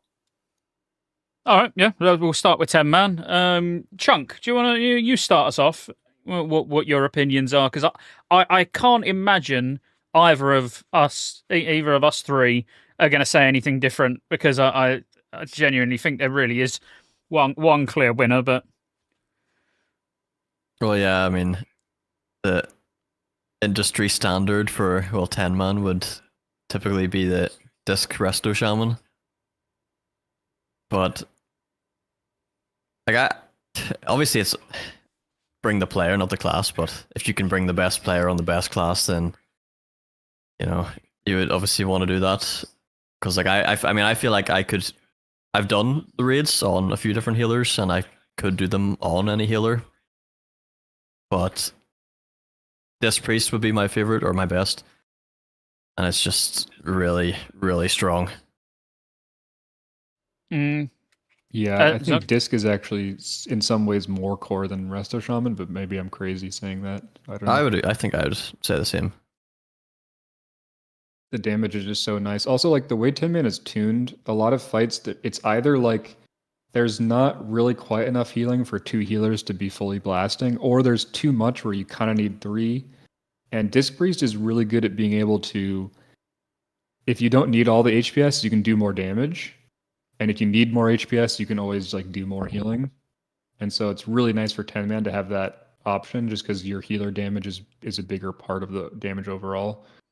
But for 10-man, I feel like obviously the kind of just obvious core is Disc Resto Shaman. But I think if you want to flex around there a little bit, you can kind of just bring like, as long as you have 1 HPS healer, so like a shaman or a druid. What are the other options there? I guess you could take like potentially Holy Priest, maybe. And then you can kind of just fill in the other healer with something that will give you cooldowns that are useful for, like the Druid's kind of missing a raid cooldown, like it has a tank external, but you could potentially bring a second healer that just has a raid cooldown or a raid debuff, a raid buff you're missing. So as long as you kind of have like 1 core HPS healer and then maybe a healer that can like do some damage, I think you'll be fine in 10-man. But the healer spot's like not as important in the 10-man in my opinion. I think you can use it to get raid buffs and stuff like that if you are doing a non-meta comp. But I don't know. I have a little bit less experience in 10-man, so I'm interested in what you guys have to say there. Yeah, I think for me personally, yeah, obviously just going to echo what you said. Resto Shaman, Disc Priest would be number 1. But I think there are going to be multiple 3 healer fights, especially during, the initial couple of weeks. The same way, even now, most 10-man groups still 3 heal spine. There's always going to be those outliers where having a 3rd healer is really good.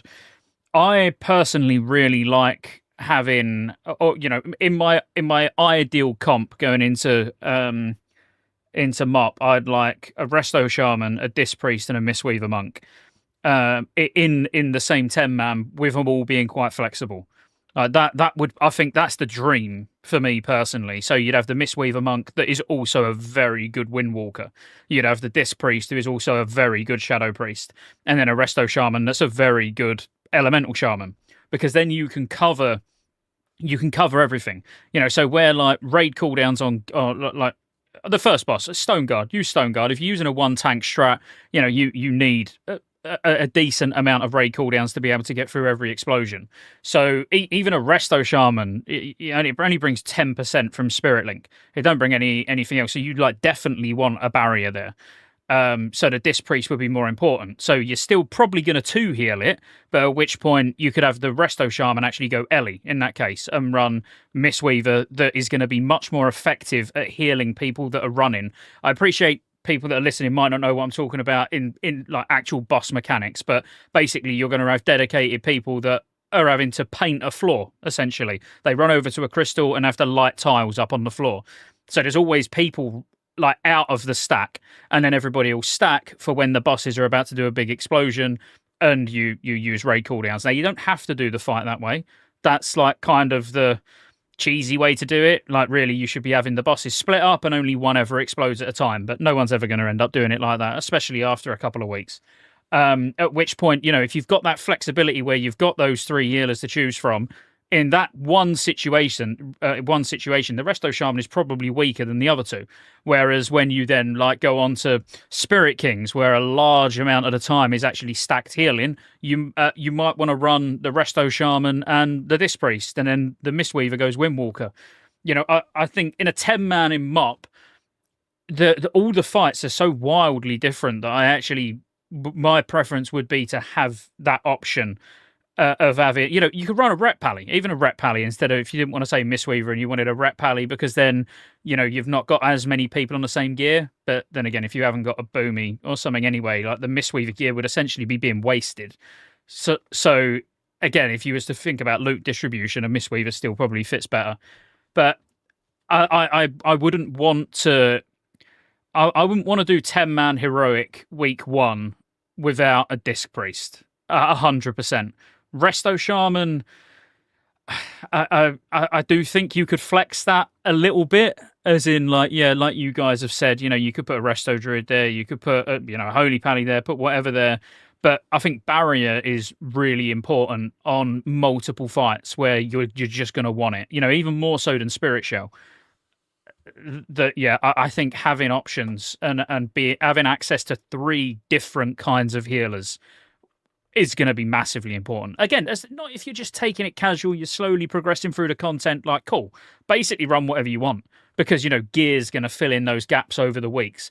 But if you're trying to clear all of the first phase of content in the first week, then I do think you just need that bit more flexibility. Where in 25-man, which we'll talk about in a minute, like that's a completely different story. But what are your thoughts on that 10-minute rant I just had? Yeah, I agree. I think the gearing point's actually interesting too. If you're a guild that's sort of in the middle where you're not one of these guilds that's going to kill everything day 1, and you're not a guild that's like going to be really slowly progressing. If you're one of these guilds that's like going to be killing on like week 2, 3, where you're like more hardcore and you just maybe you don't have the time to like PTR or whatever, where those eye levels actually are mattering a lot, I think it's useful to have like a leather caster healer to just, because like a Mistweaver or a Druid that has 10 eye levels on a Shaman, like now your HPS is like getting close, right? Your healing that's going to be really valuable, having that extra eye level, just the stamina to live things and all that stuff. So wasting gear in a guild where you are killing the bosses, like where you're actually progressing with gear, is it's valuable. So it's something to keep in mind, is just the gear distribution. So like the super meta comps are going to be class stacked, I think, for like the racers and stuff like that. But most guilds aren't racing, so you might want to make some different choices in terms of your composition just to optimize how much gear you get every week. Is it easy for the healers to flex to DPS with the same gear? Do they just swap out trinkets for the most part, or do they have to have a complete different set for swapping? Well, a boomy would. Like a boomy gets it a bit easier. Go on, Zone. Yeah, boomy definitely gets a little bit easier. I think, obviously it's a big actually downside for like Mistweaver and Holy Paladin that their swap is like melee. I think Mistweaver would actually be a really nice one to be able to flex too, but having to have a full separate Windwalker gear set is sometimes a little bit annoying. But it's not too bad. The nice thing is that healers don't run as much spirit as they did in like Kata. So swapping over, like, you won't have to swap as many pieces of gear because your spirit's going to be on average a little bit lower on most healers. So I mean, you still like the tiered. I mean, it's still annoying to swap, but also I feel like a lot of the hybrid specs just like aren't as good as they are in Kata.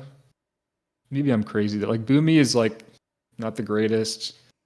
Breach is like pretty good. I feel like Shaman actually has the best flexes, right? Like Elemental Enhance. I think that's the best like flex. Plus you still get like your Storm Lash and Yeah, Ellie, again, I don't have as much definitely. experience in 10 man, so Yeah, Ellie pumps, man. Like Ellie is actually solid from the word go in MOP. So yeah, like, that's a it's having the not Resto super go fair nice. because like Resto Shaman's it's the highest HPS healer and it kind of has the best DPS flex. So yeah, they do get their cake and get to eat it. The one thing with when we're talking about gear, cake. That just reminded me of the braid the other night. Don't worry, where you called your name out, but forget about it because I'll end up laughing. The gear distribution. So, like what you ask, how easy it is for a monk on the most part. Obviously, depending on raid comp, because a lot of people are going to be running like hunters. Destruction warlocks. There's going to be warlocks everywhere, man. Like everyone's going to be wanting to run Destro lock because they've just heard about how overpowered they are. Even though they do good damage in phase 1, don't get me wrong, but I mean they're nothing any more special than any of the other classes until they just scale incredibly well with gear. But as a Windwalker, like you're probably not going to be running a combat rogue. If you've got a rogue, it's going to be sub. So you're going to get your fist weapons fairly easy from Garagel. You're not going to have much competition there. And again, if you ain't got a rogue in the group, leather agility gear, it's only between... You're so limited with the amount of people that you've got in a 10-man. If you ain't got a rogue, odds are you probably ain't got a feral druid, because why would you take a feral DPS when you could take another mage or another warlock or another hunter? Like, I think if I was to pick the third healer, which is the perfect third healer for probably most 10-man comps, it would be a Windwalker. Mistweaver. Even though Windwalker is just middle of the pack DPS, Mistweaver, like I've said, is not the strongest at anything, but it's also just not got all that gear competition. If you're taking another priest that's now competing with the warlocks, mages, your other priest, that's no good. You take an Ellie Shaman, I suppose, but then the Ellie Shaman's now in direct competition with the Resto Shaman. I don't know, I feel like sticking something in there that wears leather for most comp setups would actually probably be the better way to go. But again, it completely depends on what you're doing, don't it? Like that's what it ultimately comes down to. Like if you're just making a comp to clear week 1, then you adjust who's playing what week 2 anyway. Whereas if it's a long-term comp where you're going to progress a little bit slower, then it kind of don't matter. You just want as balanced a comp as possible with good loot distribution. And that's important in 10-man because the amount of loot, as everyone knows, that you get in 10-man is fucking shit. And the plate gear seems pretty contested too for like a pally going holy. Don't they go against DK and warrior? Yeah, and most comps, most comps is probably a bit of a bold statement, but us, for example, will be running an arms warrior and a blood DK. So and a lot of groups, 10-mans, 25-mans, like everyone's going to want at least one warrior. So yeah, I think there's a lot to think about. It's not as easy as just saying, "Oh, these are the best 2 healers. Go Resto Shaman, Disc Priest." It does need a bit of thought, and you've always got to think about that third healer because you will need it. As I say, Dragon Soul. I'm not saying it wasn't. I mean, I'm not sure actually. I don't know if Spine was 2 healed in the first week on 10-man by any guilds. But you'd be able to do it now. You probably could do it with a 5% nerf, to be honest with you. But I think week 1, you're not going to be wanting to put your raid group under so much pressure. Like you just need that solid third healer option there, and it's just who it is. I'd go monk. 25 man. On to 25. Yeah, it sounds like. Tell me I'm wrong here, but it sounds like you can just throw any healers into 25 and be kind of fine with it. Go on, Zug. 25 man's definitely your jam. Yeah, I think the sentiment that you can kind of just jumble up 5 random healers and do fine is true. But I think that like the core for like the meta comps is still going to be Resto Shaman Disc Priest. Again, your first Resto Shaman is bringing that 10% buff. Also, like because of just how like the numbers work for 25 man, having healers that do really high HPS helps you more than it does in 10 man because it's easier to drop healers. Because the difference between like 6 healers and 5 healers or 5 healers and 4 healers is a lot less than the difference between like 2 healers and 1 healer or like 3 and 2, right? Because every additional healer is just a less percentile overall of your HPS. So if you do something like bring 2 Resto Shamans to a 25 man, the extra HPS they do that's more than all the other healers can actually result in like you actually being able to run 1 less healer, which means you do a lot more damage. And for all the like super meta, like speed killing compositions, racers, speedrunners, like all these the super high end, dropping healers is the end goal almost always. And so I think most of those compositions are probably going to be running 2 Resto Shaman. And then I think Disc Priest is like very stackable. I think the damage it brings in 25 man is really, really nice. And also the way that Disc Priest heals also lends itself towards allowing you to drop healers because of how absorbs work. So with absorbs, you can kind of like pre-heal damage before it comes out. So the obvious example is Spirit Shell, right? Having 2 Spirit Shells in a raid lets you ignore a lot more mechanics. But also just Divine Aegis, like every point of absorb you have on the raid, it magnifies raid cooldowns because it's EHP, right? So if you put a barrier down and somebody has 200k of Divine Aegis, that gets magnified by 25%. And a lot of the time when you drop healers, your failure point isn't like the rot damage. Like you have enough healing with 4 to do all the rot and to keep people up topped. But then if there's a burst of damage, maybe you don't have enough cooldowns, maybe you have not enough burst healing. And absorbs and like barrier and stuff like that really help with that. So I feel like the meta compositions are going to be heavily stacked with Resto Shaman and Disc Priest specifically. And then you might have one of the other healers, depending on whatever utility is very, very useful for that raid or that phase or that fight. You'll have one of them maybe swap in or maybe flex. So like that 5th healer spot, I'm not exactly sure what it's going to be. It could be anything. It's very much going to depend on the fight, the raid, like what utility is useful, and also what you have to flex, and like potentially DPS being super class stack, you might be missing some crucial thing that you could get with your healer spot. So, but I think overall it's actually very similar to 10 men, where you just kind of want to bring Resto Shamans and Disc Priests. And like Scotty was saying before, if there's a fight where you want like that spread healing, maybe you want some hots here and there for players that are out, 50 yards away or whatever, or moving around, then you can swap in or flex in a different healer spec. But I think the baseline is just Disc Priest does so much damage and has really good cooldowns and huge absorbs. And then Resto Shaman fills in all the gaps with throughput. So they fit together really well. And in 25 man, you don't really need as much of that utility from your healers because you just have so many more players in the raid bringing all sorts of different cooldowns and stuff. So I think you're going to see a lot of blue and a lot of white. Yeah, I couldn't agree more. Again, they're like you said, they're so stackable, they're so strong. They bring loads of raid cooldowns, both offensive and defensive, and it's so easy in MOP to get all of the raid buffs. Like because they're the homogenization across buffs and debuffs. Even in 10 man, you can stack classes. Like you could comfortably take, like if you wanted triple banner, you could take a prot warrior and 2 arms warriors and still be able to get all of the important buffs and debuffs. Which again, for loot distribution purposes, you're not going to want to do that, obviously. But if we're just talking, there's things that you want to stack.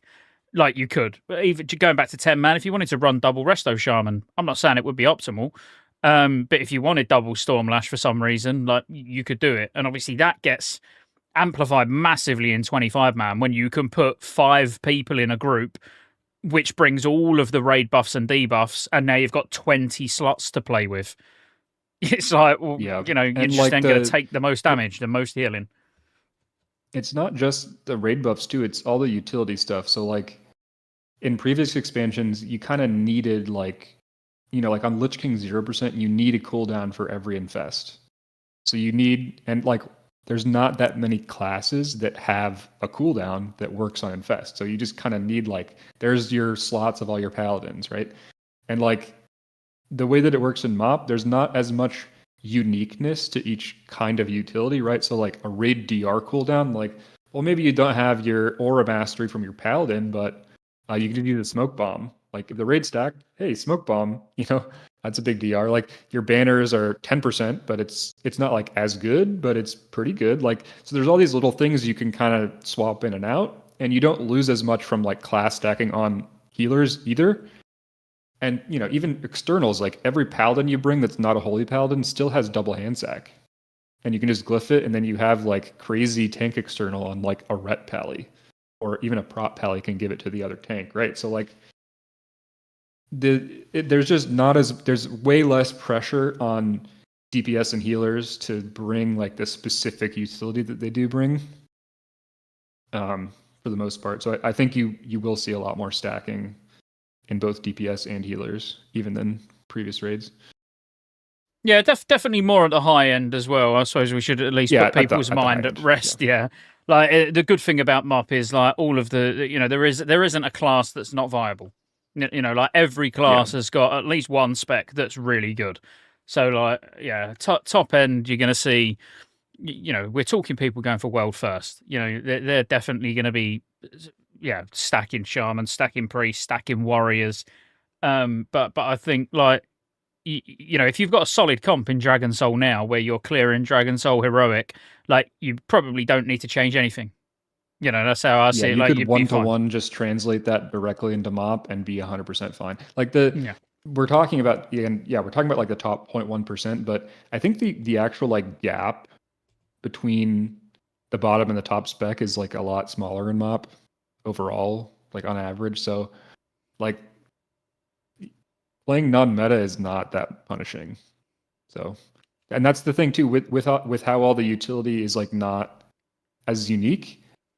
That also means that if you don't have the optimal comp, you still have a lot of tools. So it's not like if you're going into Ultraxian and you don't have like week 1 and you don't have like 8 mages, you just feel like why are you even there? Because you just don't have all the cauterizes or whatever. Whereas like in MoP, so many more classes get like their 90% DR. Like you have all your Mistweavers with your diffuse, all your monks have diffuse. Like classes are tankier, they have more defensiveness. And so you have a lot more classes that could potentially soak. So like that boss specifically, like having a non-meta comp in MoP is actually, it feels better than in previous expansions, in my opinion. Because there's just more classes have more tools. So even if you don't have the absolute best tool, you still have one that will function. It's not like you have nothing. You know what I mean? No, 100%. And the tools are needed as well. It's like it might sound like not ability bloat, or it might sound like the classes are getting all the same things or whatever, but like they're needed. I could give you specific fight examples. Elegon, you need a rotation of people to go out and soak. A little bit like, Ultraxian, where you need to use a big cooldown and soak. There's loads of soaking on the last boss on Will of the Emperor and Mogasham Vaults, where you're going to need set people running around and having massive DRs to be able to soak sparks. Like the raids and the bosses are designed around everybody having these abilities and having more utility and more raid cooldowns. That if you're in a guild at the moment that don't plan their raid cooldowns out, I mean, not so much now. Like in Dragon Soul now, who gives a shit, to be honest with you. We don't even worry about cooldowns 90% of the time. But like you need to take your cooldown seriously in MoP, because otherwise you're just going to get rolled over. All right, next. Sorry, I was reading Endo's message. Yeah. I just read that as well. The racials, is there an important race that Horde and Alliance should go for Mistweaver, since that's the new one? And I mean, we could go through all of them, or just like a priest. Like, is there a certain race of priest and Resto shaman that people should be going after? Does it change going from Kata into Mop for any of those? I've got my thoughts, but I'll let Chunk and Zug go first. They'll probably say the same as me, I would have thought anyway. Well, I don't think it really matters as much for healers what race you are, to be honest. I know from in the private server, my priest, whenever I was like really shit geared and struggling for mana, I race swapped to monk just to have the extra spirit from the food. But that's pretty much all. I don't think it's really needed too much to worry about your race for a healer, as it is like a DPS where you want that like cooldown lined up with your other stuff. Yeah, you want that troll berserk. Yeah. Yeah, I'd say for most specs, it doesn't matter super much. The difference between the best and worst race is like 1% maximum for most healer specs. The one thing I'd say is like shaman, you want the berserking because it snapshots into your healing tide and they line up. So that's really nice to have. But again, even if you don't have it, like it's not a huge deal. A lot of the specs, Pandarin is actually really good. 300 intellect is a lot from your food. Especially early on when you have less spell power and intellect, it's really good. But I wouldn't worry too much about it for healers. It's not a huge deal. There's not like one that's so far out there for every spec that's that makes it like, you know, I mean troll is probably always going to be best for like damage. So maybe for Disc Priest, if you want to do a lot of damage, you can go troll. But like, I think overall the panda is just a really good option for all the healers. And then spec by spec, there might be a little bit of value in the troll berserking if you have something that works with haste. Yeah, what do you think, Scotty? Yeah, I agree. The only one that like for me personally, I really like gnomes, especially as Mistweavers, just for the extra mana. You know, a bigger mana pool, and then taking Ascension as well for an even bigger mana pool for fist weaving. Yeah, for monk specifically, because so much of your mana regen is percentage based, gnome is pretty big. Because all your mana tea and all that. But the thing is, like, if you ever are going to be flexing, then gnome is like not very good, right? So there's some troubles there. But I do think that gnome is a little bit sleeper for a lot of the healers, but specifically for monk, a lot of the healers don't have as much percentage based regen anymore. Like, actually, kind of a big change with regen where replen is gone and intellect doesn't scale your mana pool anymore. So that scalar from gnome being like one of the very few things, there's like meta gem, and then there's gnome racial, and then there's like some talents, like Scotty was saying, there's monk talents that scale your mana pool. So it's pretty valuable, but a lot of the healers don't benefit as much from gnome. Yeah, I mean, I'm going to go completely against what I just said, though. I mean, yeah, like for monk specifically, as a Mistweaver on Alliance, I would be either Panda, because double food buff is just huge. Like, that's lovely, and it don't matter what spec you play. So when you're off specking, like, you're still getting a huge bonus. Or I'd go gnome again if I knew that I was going to spend 90% of the time Mistweaver. But for horde, in my opinion, it should be Panda. I think, like, overall as a Mistweaver for horde, it should be Panda. But I'm going Orc. But I'm going Orc purely because I know I will be doing a lot of Windwalker. Yeah, I know for a fact, even though I'm going to be Mistweaver main on it, I will be doing loads of Windwalker as well. So it just makes sense. The difference between like Orc and Panda for Mistweaver is probably 0.5% healing. So like that's nothing. That's, you know. And I suppose you still get Blood Fury as well, don't you? So, like, you know, it's got its uses. It's a little bit of average spell power, and you can line it up with your uplifts and stuff like that. So most of the races are just fine for healer. And the different, like, the racial difference is not, you know, you're not going to be like going for the 99 parses or whatever anyways. So it's a very small HPS, like 1%, 0.5% here or there. The exception here is like Disc Priest. For Disc Priest, if you are Alliance, I would 100% go Worgen. The 1% crit is actually very large. And the further you get into the game, the more crit is worth. Same with Mastery. So like Disc Priest eventually even starts gemming crit over Intellect, which is maybe something we can talk about healer gearing a little bit later. There's some interesting changes there. But like the Worgen specifically is very, very powerful. But also for Priest, Panda is really good too. So they're both really good. Yeah, Blizzard are going to be cashing in later on in the expansion, like when definitely. all the warriors are race changing to Worgen, all the priests race changing to Worgen. Anyone who gets a benefit, a big benefit from crit, will be wanting to be Worgen at the end. I mean, if you take it that seriously, again, even that, it's nice. It's a lot of crit, but if you hate the look of Worgen, like it's not going to be the difference between you being a really good player or a really bad player. It's like it's not that 1% crit's not magically going to turn you into like a straight 100 passer. But if you really are pushing for straight 99, straight 100s, then obviously you take everything you can, and because that is how classics played nowadays. Yeah, I think a lot of people will be throwing money at Blizzard to go Worgen. I mean, just looking at Tauren, I see that they've got Brawn, critical strike bonus, damage, and healing increased by 2%. That sounds kind of neat too. So, yeah, you can't really just pick like a wrong race then, huh? What's that? The Tauren one? That don't sound familiar to me.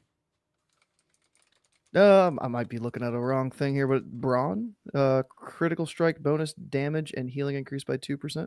Is that retail? That sounds very retail to me. Is that retail? Yeah, I think that was like added in WAD maybe. Oh man, And never mind. Mop, Tauren I'm pretty sure sucks. Tauren just still has the 5% HP. Yeah, it's still it quite is. boring, and Herb's faster. When you said it, see, I was like, but I Googled just Mr. Pandaria. Yeah, it must have gone to retail. Stupid Google. Yeah, like even that, like you could literally play a race that has no racial. Like if you want a PvP and you want to go undead, like my Resto Druid on Kata is like rank 6 Resto Druid, and it's still a Tauren. Like I haven't race swapped because I'm just too lazy from Wrath. So like your player skill matters so much more than like a 0.5 or a 1%. That until you're literally like in the race to world first, or like you're losing your speed run by 5 seconds to the world best, like the racials don't matter. But obviously the human psychology, we just love optimizing. We love picking the best thing. So, it just really isn't that big of a deal. But overall, I think Panda is good for like basically everybody. Mm-hmm. And then spec by spec, there's a little bit of difference between like, do you like haste a lot? Do you like does your cooldown line up with your other cooldown? So like the Zerk with Healing Tide, and just there's a little bit of variance there. But overall, Panda is probably like number 2 or number 1 for like every healer. So you can never go wrong with Panda. Other than the only thing that's wrong about Panda is having to do that starter zone, and I've done that starter zone so many times, I never ever want to see it again. I hate carrots. Plus, I just don't like how they look personally, but that's just my own. I'll definitely have a Panda monk, 100%. Like I'm going to have 2 orcs and a panda. It sounds like the start of a really bad joke, but yeah, I'm going to have 2 orcs and a panda. But I honestly, if it weren't for the starting zone, my first monk in the pre-patch would be a panda. But there's no way I'm doing that starting zone with every man and their dog starting pandas at the same time. Like, just do orc. Yeah, they'd have to shard it to be like there's only 2 players in every. Just me. Yeah. If you have to do that starting zone with more than like 10 people, it's just going to be the most awful thing. Yeah, no, I'll skip that. Cool. Okay. Should we go? We've done setups, haven't we? What about gold challenge modes? Have you done many challenge modes over your time playing Mop Zug?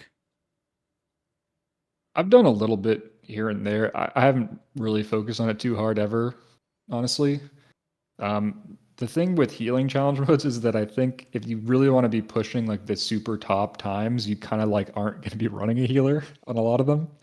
So it's kind of it's like, but I think the ones that like, if you literally are going for like the realm first title or whatever, it's probably no healer or disc priest, I think, on most of them. Mm-hmm. But the thing is, if you want to get like all the rewards from gold times, you can do that on any healer. Like you can do it with any comp. If you just get a couple of people together in Discord and you just, put a couple of attempts in there, put the work in, like you can get a gold time on any spec. So I wouldn't worry too much about that unless you are literally wanting to go for like the realm first title or whatever it is. Yeah. The, At which point, like you're top saying, you time just on run the a realms, you run a whatever times. brewmaster healer. That's literally what you Yeah, run. brewmaster healer. Yeah, the Ock statue absorb is the most disgusting thing. Yep, It's it really so is. wild. But you're absolutely right as well. Like Dispriest, like a common theme that I still think we'll see in Classic that was around in original MUP was obviously people selling gold challenge mode boosts. And basically, is Yeah. if you've got 3 really skilled people, as long as you've got Brewmaster, Dispriest, and Destruction Warlock, you can then boost 2 people and charge them, I don't know, 100k each Yeah. for all the challenge modes. The thing to mention here is like Mistweaver is actually pretty good. Like you said before, in dungeons you do a lot of damage. Mistweaver, your AOE is really good. Also, Druid can do good burst damage, which is kind of an interesting thing. You have your like Heart of the Wild cooldown, I think is what it's called, the 6 minute. That like basically it buffs every spec that you aren't. So if you're a healer, it will buff your tank and your DPS, both caster and cat. And like if you're doing really big pulls, especially if you have like, you can actually do some really interesting cheese stuff with Soul of the Forest, because Soul of the Forest is a talent that when you swiftmend, your next spell has 100% haste. So you can do things like, well, there's really 2 options. You can either like set up a swiftmend into a hurricane with your Heart of the Wild and do really big AoE with hurricane there with like 100% haste, or you can 100% haste put a life bloom on yourself. And then that life bloom is going to be ticking like twice as much. So you're going to get twice as many clear casting procs. And then you swap into cat form, and you're still generating clear casting from that life bloom on yourself. And you have your Heart of the Wild running, so you're doing big damage, and you can just be swiping like crazy. And you're getting all these clear casting procs. And then you can actually NS heal yourself in cat form with, because NS like makes your heal casts not take you out of form. So you can like be in cat form, swiping, then you NS heal yourself and you refresh that life bloom. And so you're still getting those clear casting procs. So there's like some little cheese stuff you can do here and there with Druid to do good damage. And that works in raid too. You can do pretty good burst damage with Druid in raid, which is something we didn't mention earlier, which is kind of a cool thing. So in dungeons, like if you're doing those huge pulls, you can do some nice damage. The problem with that is that you don't really do very much healing while you're doing damage as a Druid. So yeah, that is something the to major mention. downside. I agree with you. I love basically, just cat weaving in dungeons as feral, because you get all of your intellect, you get as agility as well. So even outside of Heart of the Wild, you're still doing like solid damage. But like Nolte said in chat a second ago, I mean, I was healing them as a Mistweaver, doing gold challenge modes, and like you don't even need to heal. That's the difference between feral and feral and Mistweaver. Like I'm just running along DPSing and just like full on pumping, you're and everyone's just alive. spinning crane kick, blackout Yeah. kick over and over again, doing infinite damage. Yeah, whereas a feral definitely would have, well, not a feral, a Resto Druid who is playing a bit of cat at the same time definitely would need to work a lot harder. Yeah, it's almost like retail where you're like constantly swapping forms to try to do your damage. Yeah, 100%. All right, well, we've only got one topic left, and if we want to dig into any more specifics of healers, obviously we can. I am very conscious, as I say, that Gho's got to go work in an hour, I believe. Chunk's got to go for dinner in an hour. So the last actual topic on the show notes is about healing raids in general. So, if they got more interest in healing mechanics, what's the general experience as a healer in raids compared to Cataclysm. So it's quite a broad topic, but whichever one of you want to start us off. I can talk about like the general changes, and then we can go through like the raid stuff.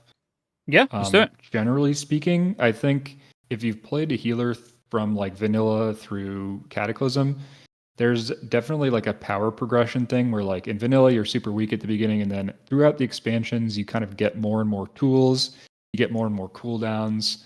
Especially in Cataclysm, all the specs kind of got redesigned so that you actually had to like choose between different spells as opposed to just spamming your one button. And Wrath of the Lich King was really like the peak in healer power, where your Holy Paladins are like lay on handsing every single global with 1 second Holy Light casts, and your Disc Priests are just spamming Power Word Shield. They have infinite mana. They're negating all these mechanics. So going from Wrath to Kata, there's this dramatic drop off in power where in Kata you're just, especially early on, like your mana is hugely constricted, your heals kind of like tickle. And I think that was like it's probably a big shift for a lot of players who played healer, where it was like kind of shocking, where you're like all of a sudden you're super weak and you're kind of scrimping for every point of mana and every point of HPS. And I think Mop definitely goes back in the direction of Wrath a little bit, where the healers are generally powered up a lot, and all the healers get access to a lot of really powerful new cooldowns and new abilities, like in the talent rows and also just baseline. So you're going to feel a lot more powerful than you did in Cataclysm as a healer. The health bars are going to move a lot faster, and it's going to feel more like Wrath. So I think in that aspect, if you like that style of healing, you're going to like Mist's rating a lot more than you did Cataclysm, because it's much more faster paced, and you feel a lot more powerful as a healer. So that's like the general change to healing. And then I think the raid design, this is something that maybe you guys can touch on too. The raid design is just a lot better, in my opinion. The raid design just keeps kind of getting better over the expansions. The bosses are more complicated. There's more like unique, original mechanics. The healer, I kind of don't. Maybe this is something you guys will disagree with. I don't really like the healer gimmick fights that much most of the time. I feel like they don't really do those that well. But I think there's some fights. I think like even like Tortos, like the turtle guy with like the shield thing. There's a couple of like overshield type mechanics they use, which I think are kind of cool. But like overall, like if you look at Immersius or something where you have to heal little blobs, like I don't know, that's just not that interesting to me. For me, what makes a healing fight good is that there's a lot of damage consistently, so you have to be healing the whole time, and it's going to test your cooldowns, and it's going to make you do mechanics that cause you to have to, move around and think while you're healing. And I think Mop does that really well. So yeah, what do you guys think about the raid mechanics? Go on, Chunk. You're muted. You're muted, bruv. Oh, yeah. In terms of like new things they added, like, I mean, there's like the voodoo mechanic, where the tank's taking damage. There's other people with that debuff also taking the damage. There's in Heart of Fear, obviously, we touched on it earlier with Amber Shaper, where someone will get the debuff, and you have to be careful not to heal them. But obviously, if they're gonna die, then you have to sort of like balance in healing them, but not healing too much to stack the dot, or using absorbs instead. Then there's that the boss in Terrace Sulong, which is kind of like that mechanic, that Wrath boss, where you had to like heal it up when it's like during the day cycle. Yeah, Sulong, you have yeah. to. I heard, yeah. So then during the day cycle in Sulong, you have to heal him up,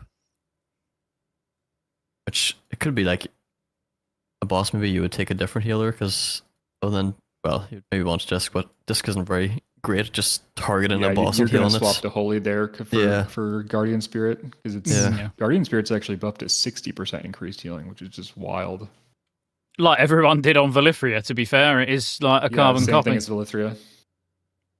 It's definitely better than Voliphria.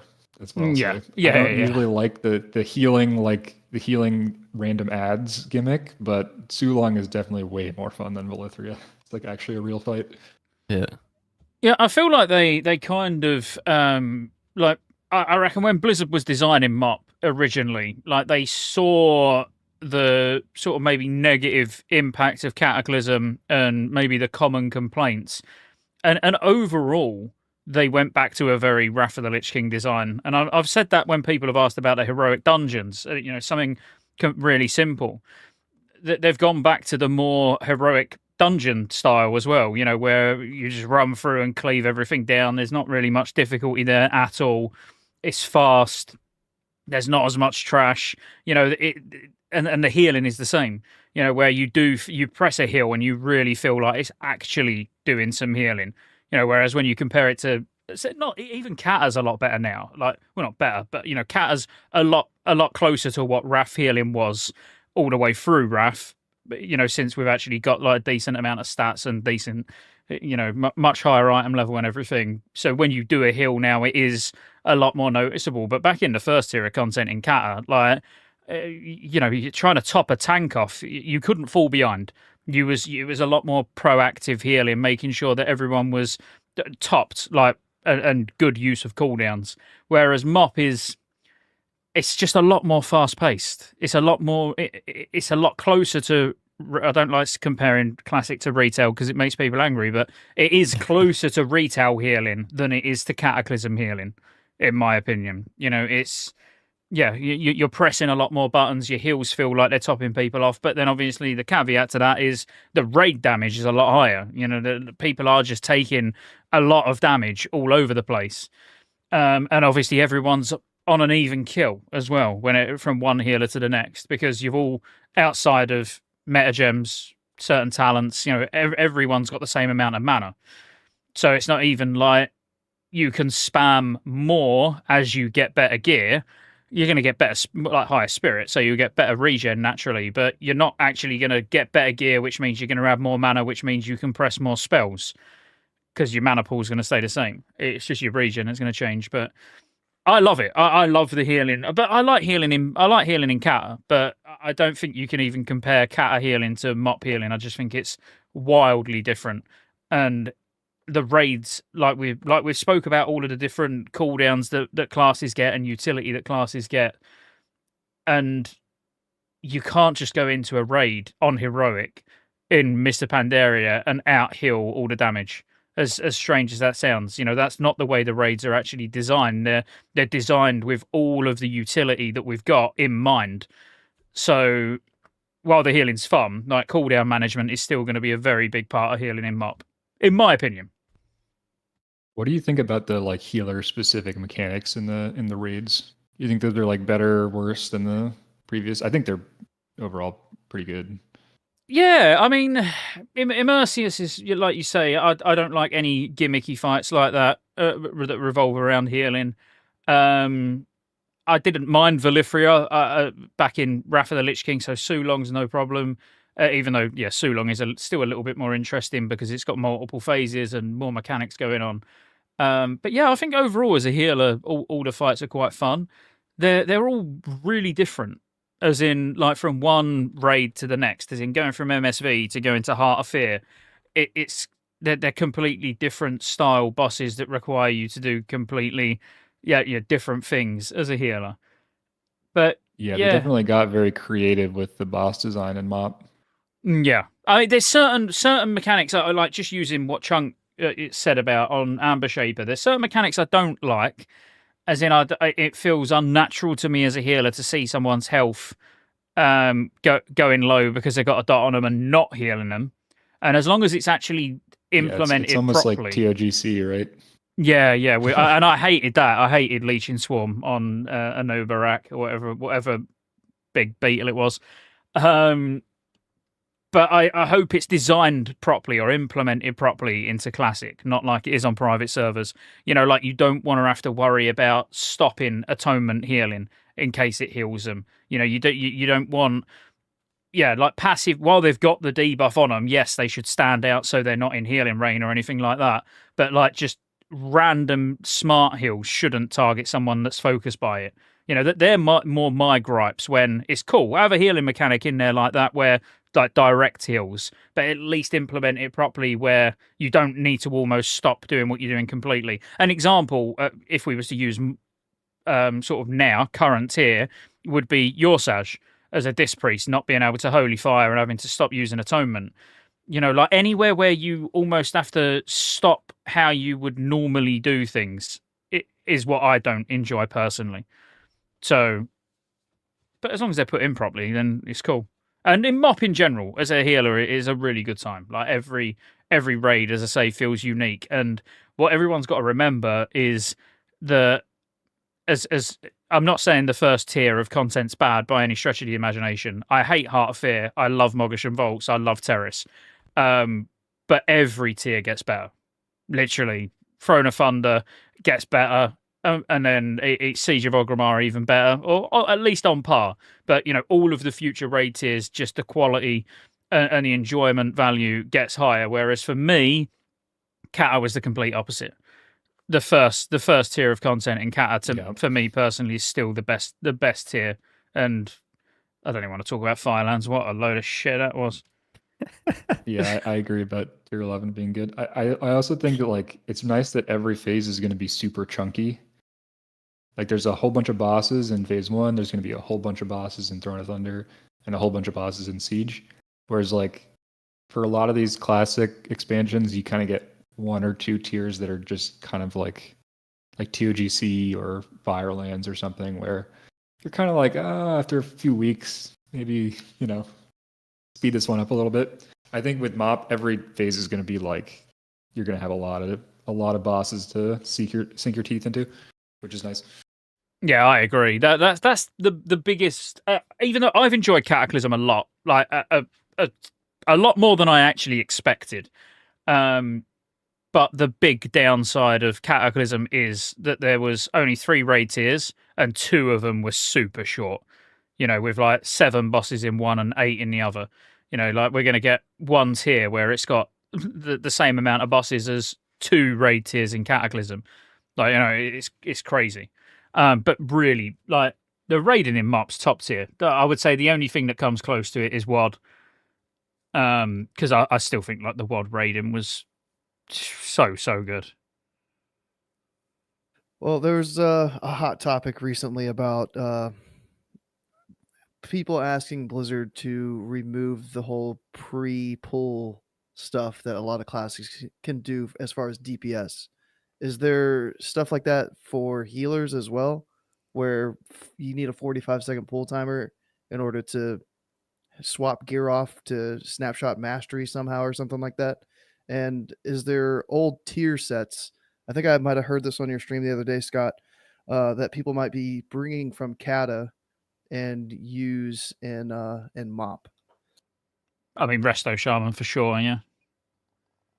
Yeah, the thing about this is that a lot of the value of pre-pull for DPS is, well, it's DPS, right? Where a lot of like, you get a huge amount of value from having extra stats or whatever in the first 10, 20, 30, 40 seconds of the fight, where you're bloodlusting on most fights, right? Everyone's has all their cooldowns, so like getting 20 seconds of that Resto tier set where you get some haste on your Spirit Walker's Grace, like that's really valuable because it's increasing your DPS overall.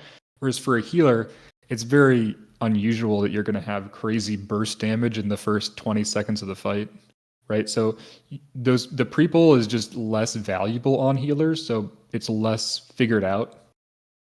But like, especially for the healers that do good damage, you're going to be doing similar stuff pre-pull, right? Like for Resto Shaman, you can use your Spirit Walker's Grace pre-pull and just get some extra damage in there. For Disc Priest, you can, I mean, like if they leave the stuff with like the PvP trinkets in and all that, like there's a lot of degenerate stuff you could potentially do for like DPSing on a healer. But again, unless there's some crazy amount of raid damage in the first 15 seconds of the fight, like all that pre-pull stuff is less valuable for healers specifically. But I think they should definitely just remove it across the board. I think the snapshotting stuff in MOP is very iconic. Like people remember back in the day getting the trinkets and getting their snapshotting stuff going on. I think that is good for the game, even if it might be a little bit unbalanced, just because it's just part of MOP, right? Getting those crazy broken trinkets and managing your snapshots and stuff like that. I think that's good. I think that the pre-pull stuff is not good for the game. I think it's pure downside. I think it's really annoying to do if you do it, and if you don't do it, then the whole time you're like, well, all these people who are performing better than me, it's just because they have their snapshotting going on, and it just creates like, it's kind of like PI or something, where it just creates this bad feeling amongst the community, especially with how important parsing is to most players nowadays. I just think they should nerf it across the board and remove all of it. Like just make it so that as soon as combat starts in a raid, you just lose like all your buffs and all your tier set stuff resets. Yeah, I mean they did it. The retail team realized how ridiculous it was, and they added legacy set bonuses. Where they don't work. So we've already been through this. This is the thing that frustrates me with the classic team. Is like the retail team have already worked out that it's shit. And that's why they stopped it. It's like, well, take some inspiration from that, learn from the past, and yeah, like if you haven't got the item on you don't get the buff. I know it's a bit more difficult, like with something like a Demonology Warlock at the moment, where you're just getting the mastery and then snapshotting, the amount of mastery you've got in demon form. That would require dynamic scaling and all of that. They're not going to do any of that now. And on healers, you absolutely can. You absolutely can, do pre-pull shit to get bit intellect procs before you go and then swap back to your trinkets. But again, another big problem with it, or what enables it, are the way the trinkets are in Dragon Soul. That's the bit, like, you remove that, you go back to tier 12 trinkets or tier 11 trinkets, and you'd be doing it a lot less anyway. Obviously, when you've got trinkets that, like the stacking trinket, will, or the strength stacking trinket, all of these things where they've not, when you swap the trinket, it doesn't go on internal cooldown. If you're running Cunning and a Crawl, which is a chance to do a Shadow Bolt volley, and it's got static intellect, and then you're running Will, which is stacking intellect, you can put those both on and instantly start working. Whereas if you're using two trinkets that are, chance on hit gives you loads of intellect, that will then go on internal cooldown when you swap it. So the biggest problem actually around the pre-pull stuff, outside of Warlock's snapshotting huge mastery, Salty Rogue's snapshotting mastery for Slice and Dice, it is the trinket design in Dragon Soul, which we just don't see again.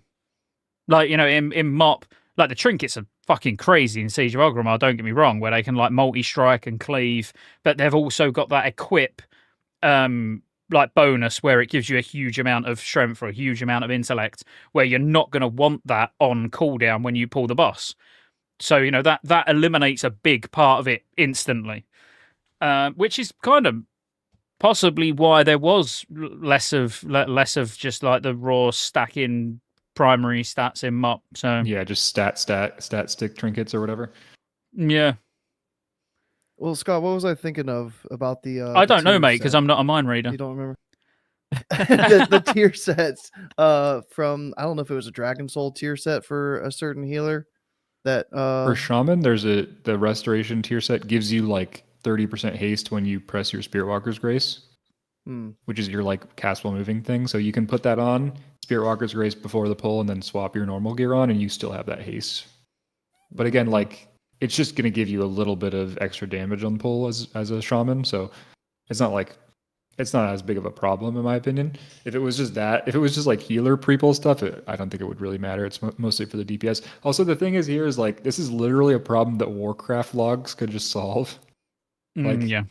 Because all this stuff is for parsing, and people are parse brained, and so if Warcraft logs just said like, your parse is invalid if you have Metamorphosis as the boss is pulled, like, nobody would do it.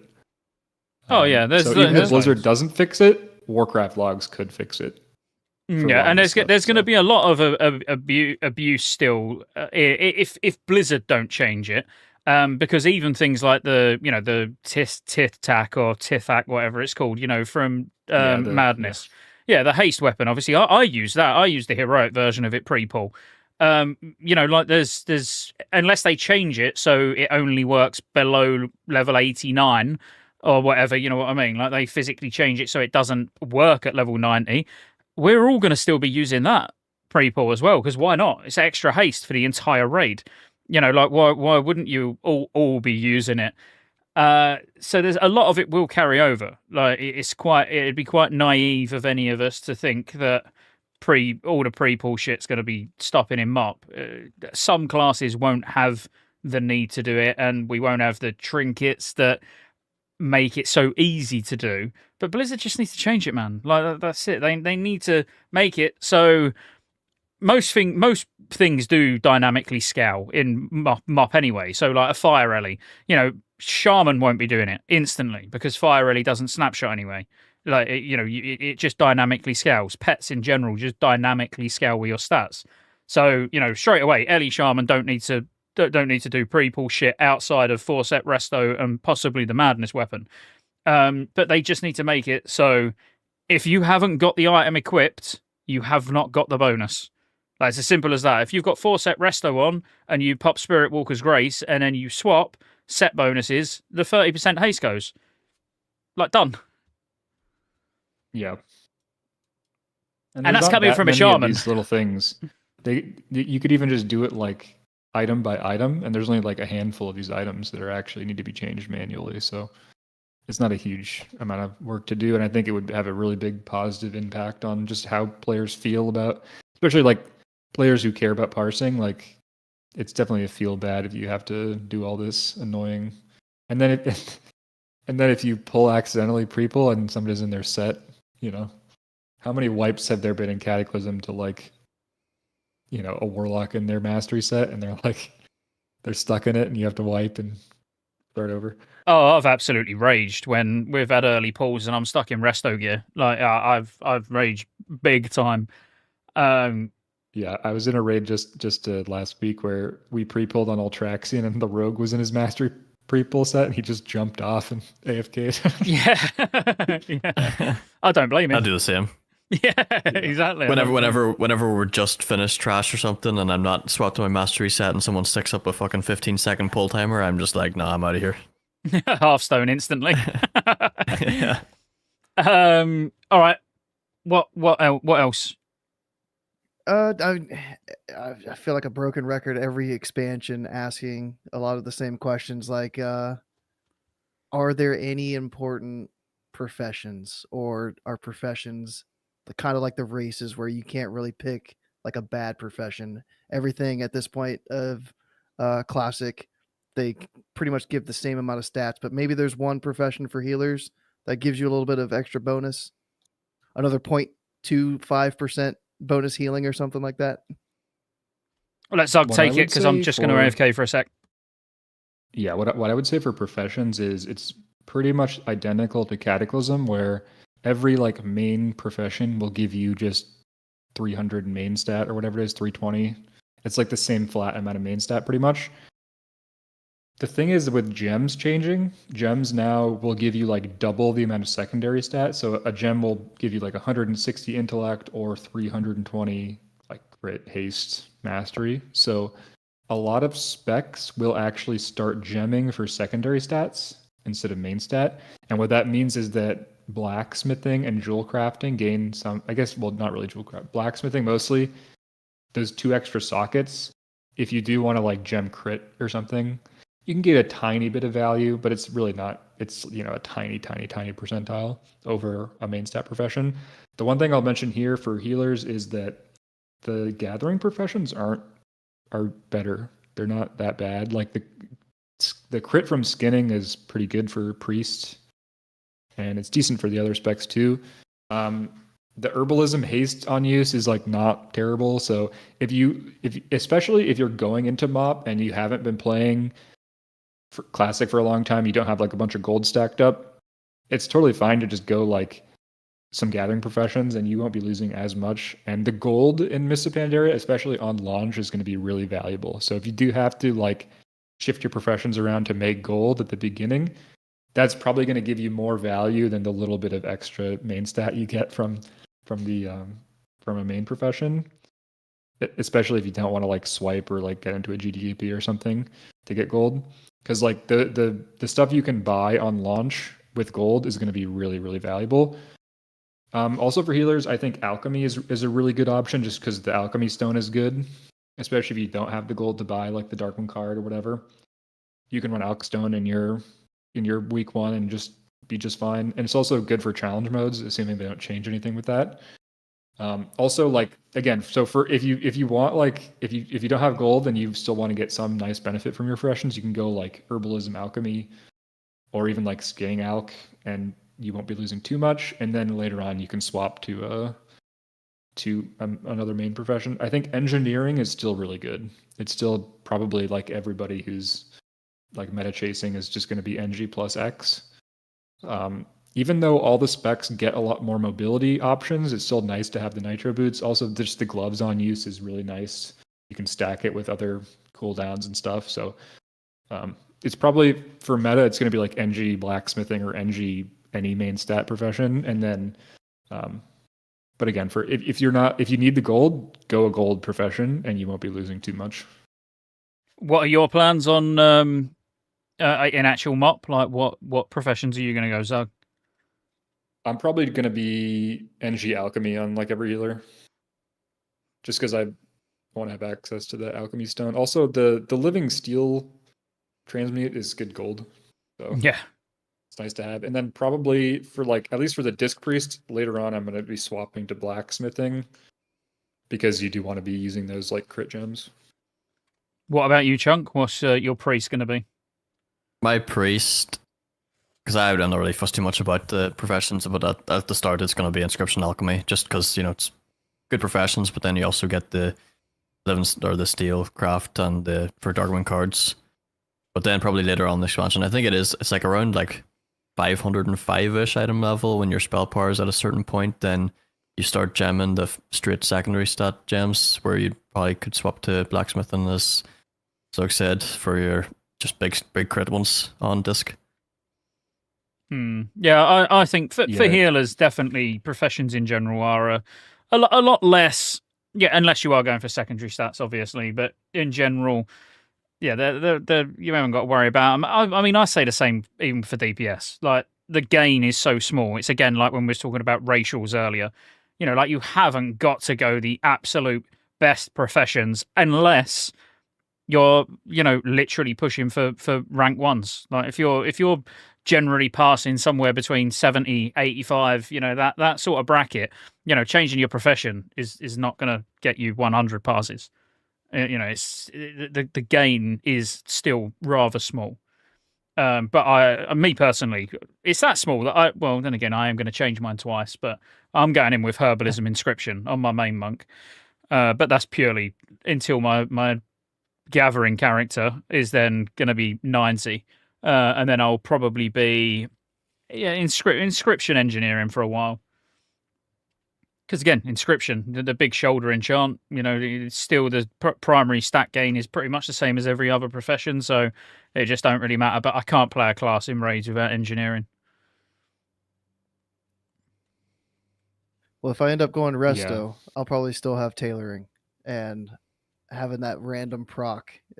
Probably not the best for a healing thing. Healing spec to have, just a random boost of intellect, but oh well. I'll have my engineering. It's really good for like tailoring's really strong for like what one of my monks is going to be tailoring engineering, and that's purely because it's going to be the one that I do 95% of the time will be Windwalker. Because obviously waiting for your cloak to proc with trinkets and then using your gloves with a Tiger's Eye brew is like, you know, it's just massive. So tailoring's still going to be really strong for a lot of DPS, but it is either spell power or attack power, you know, rather than it being agility or intellect. So it's not like, you know, hunters, for example, like tailoring is not going to be the go-to, which Starks in chat, who was talking about it the other day, just because it's attack power and agility is far more valuable. So, yeah. I would say also, like you said, if you are going to be flex healing, I would just like pick the racial and the professions that are better for your DPS spec, because it just doesn't matter as much for healing. Yeah, 100%. Anything else, Go? I mean, we've done well, 2.5 hours so far, and we started pretty much on time. I know, right? Well, it was a minute late, as Zug pointed out. It was about 5 minutes early in my book. Yeah, I can't think of anything else unless there's more like in-depth specifics for any of the healers that you wanted to cover, Zug. If we start going in depth in these like talent trees and stuff, I'll be here for 10 hours. So yeah, it was only a 4-hour show. Not a good idea if you have to go. So yeah, well, I mean, we've done it's been a good overview. I mean, we are gonna obviously do a deep dive into each class, which then Zug, obviously, if you're available to come on for the healer ones, you know, and then we can get into the nitty gritty on every healer, you know, in their own podcast where we can spend a good few hours talking about each one. Yeah, absolutely. I'm happy to come on whenever. I love talking about WoW. Yeah, man. Yeah, no, it's been good. So, well, I mean, if no one else has got anything else, we can. There weren't any super chatted questions, was there? So we can just leave. Don't look so disappointed, Go. Cool. All right. Well, just round the table where people can find you. Chunk, where can people find you? I noticed you put a Shadow Priest video out yesterday or the day before. I think it was yesterday, maybe. I don't know. The days are just melding all together, but it's probably yesterday. But yeah, YouTube, Chunkinator69, because someone else took my original name because they're dicks. But yeah, YouTube and Kick and Twitch. I'm going to be putting up a lot. I took a bit of a break there, but I'm going to be starting pumping out more videos on YouTube now. Good man. Zug, where can people find you? Just my YouTube is YouTube/DoubleZug. I don't have any social media or anything. I will be doing like in-depth guides for every single spec. So I'm working on that right now. I'm making like big spreadsheets and stuff, doing all kinds of testing. So that will hopefully those will be coming out before launch. But it's a lot of work and I'm lazy, so who knows? But yeah, just YouTube for me. I don't stream because I live in a cave in the woods and I don't have good enough internet to stream. Cave in the woods. Yeah, so that's just the YouTube channel. Awesome. And Go, where can people find you playing Season of Disaster? Season of Discovery. We finally, Discovery. Yeah, we finished our 8 out of 8 Prague and Scarlet Enclave this week. Felt pretty nice. But yeah, I just stream it on YouTube. A little bit of Resto Druid on there as well. I dipped my toes into healing a bit starting like 3 weeks ago, and it's kind of got me interested in possibly healing and mop too. Because the playstyle seems pretty similar. So yeah, I'll be healing and DPSing in SOD for now, and if beta comes out here pretty soon, I should be able to hop on the beta and give that a try. Awesome. Sounds good. And everyone knows hopefully where you can find me anyway. So we'll leave it there and peace out. Thanks for watching, guys. Go on. Do you want to do what do we have anything planned for next week's show or? Well, I guess we done tanks last week, healers this week. So what we do range DPS next week? Cool. Range DPS next week, and then melee DPS the week after. And then I would guess we'll start doing class specific podcasts. Perfect. Chunk, Zug, we've got a lot thanks, to guys, talk about for joining us. Yeah. Yes, thanks thank you, Zug. Thank you, Chunk. Thank you, Go. Thanks for watching. Bye. I'm just going to leave it for a second. Let it, the normal thing. YouTube's always got such a delay. If I end it instantly, I get abuse. So, beta next week. Yep. I would guess so. Did you get your AirPods, Scott? Is that why you left? No. I went for a piss, but my AirPods are in.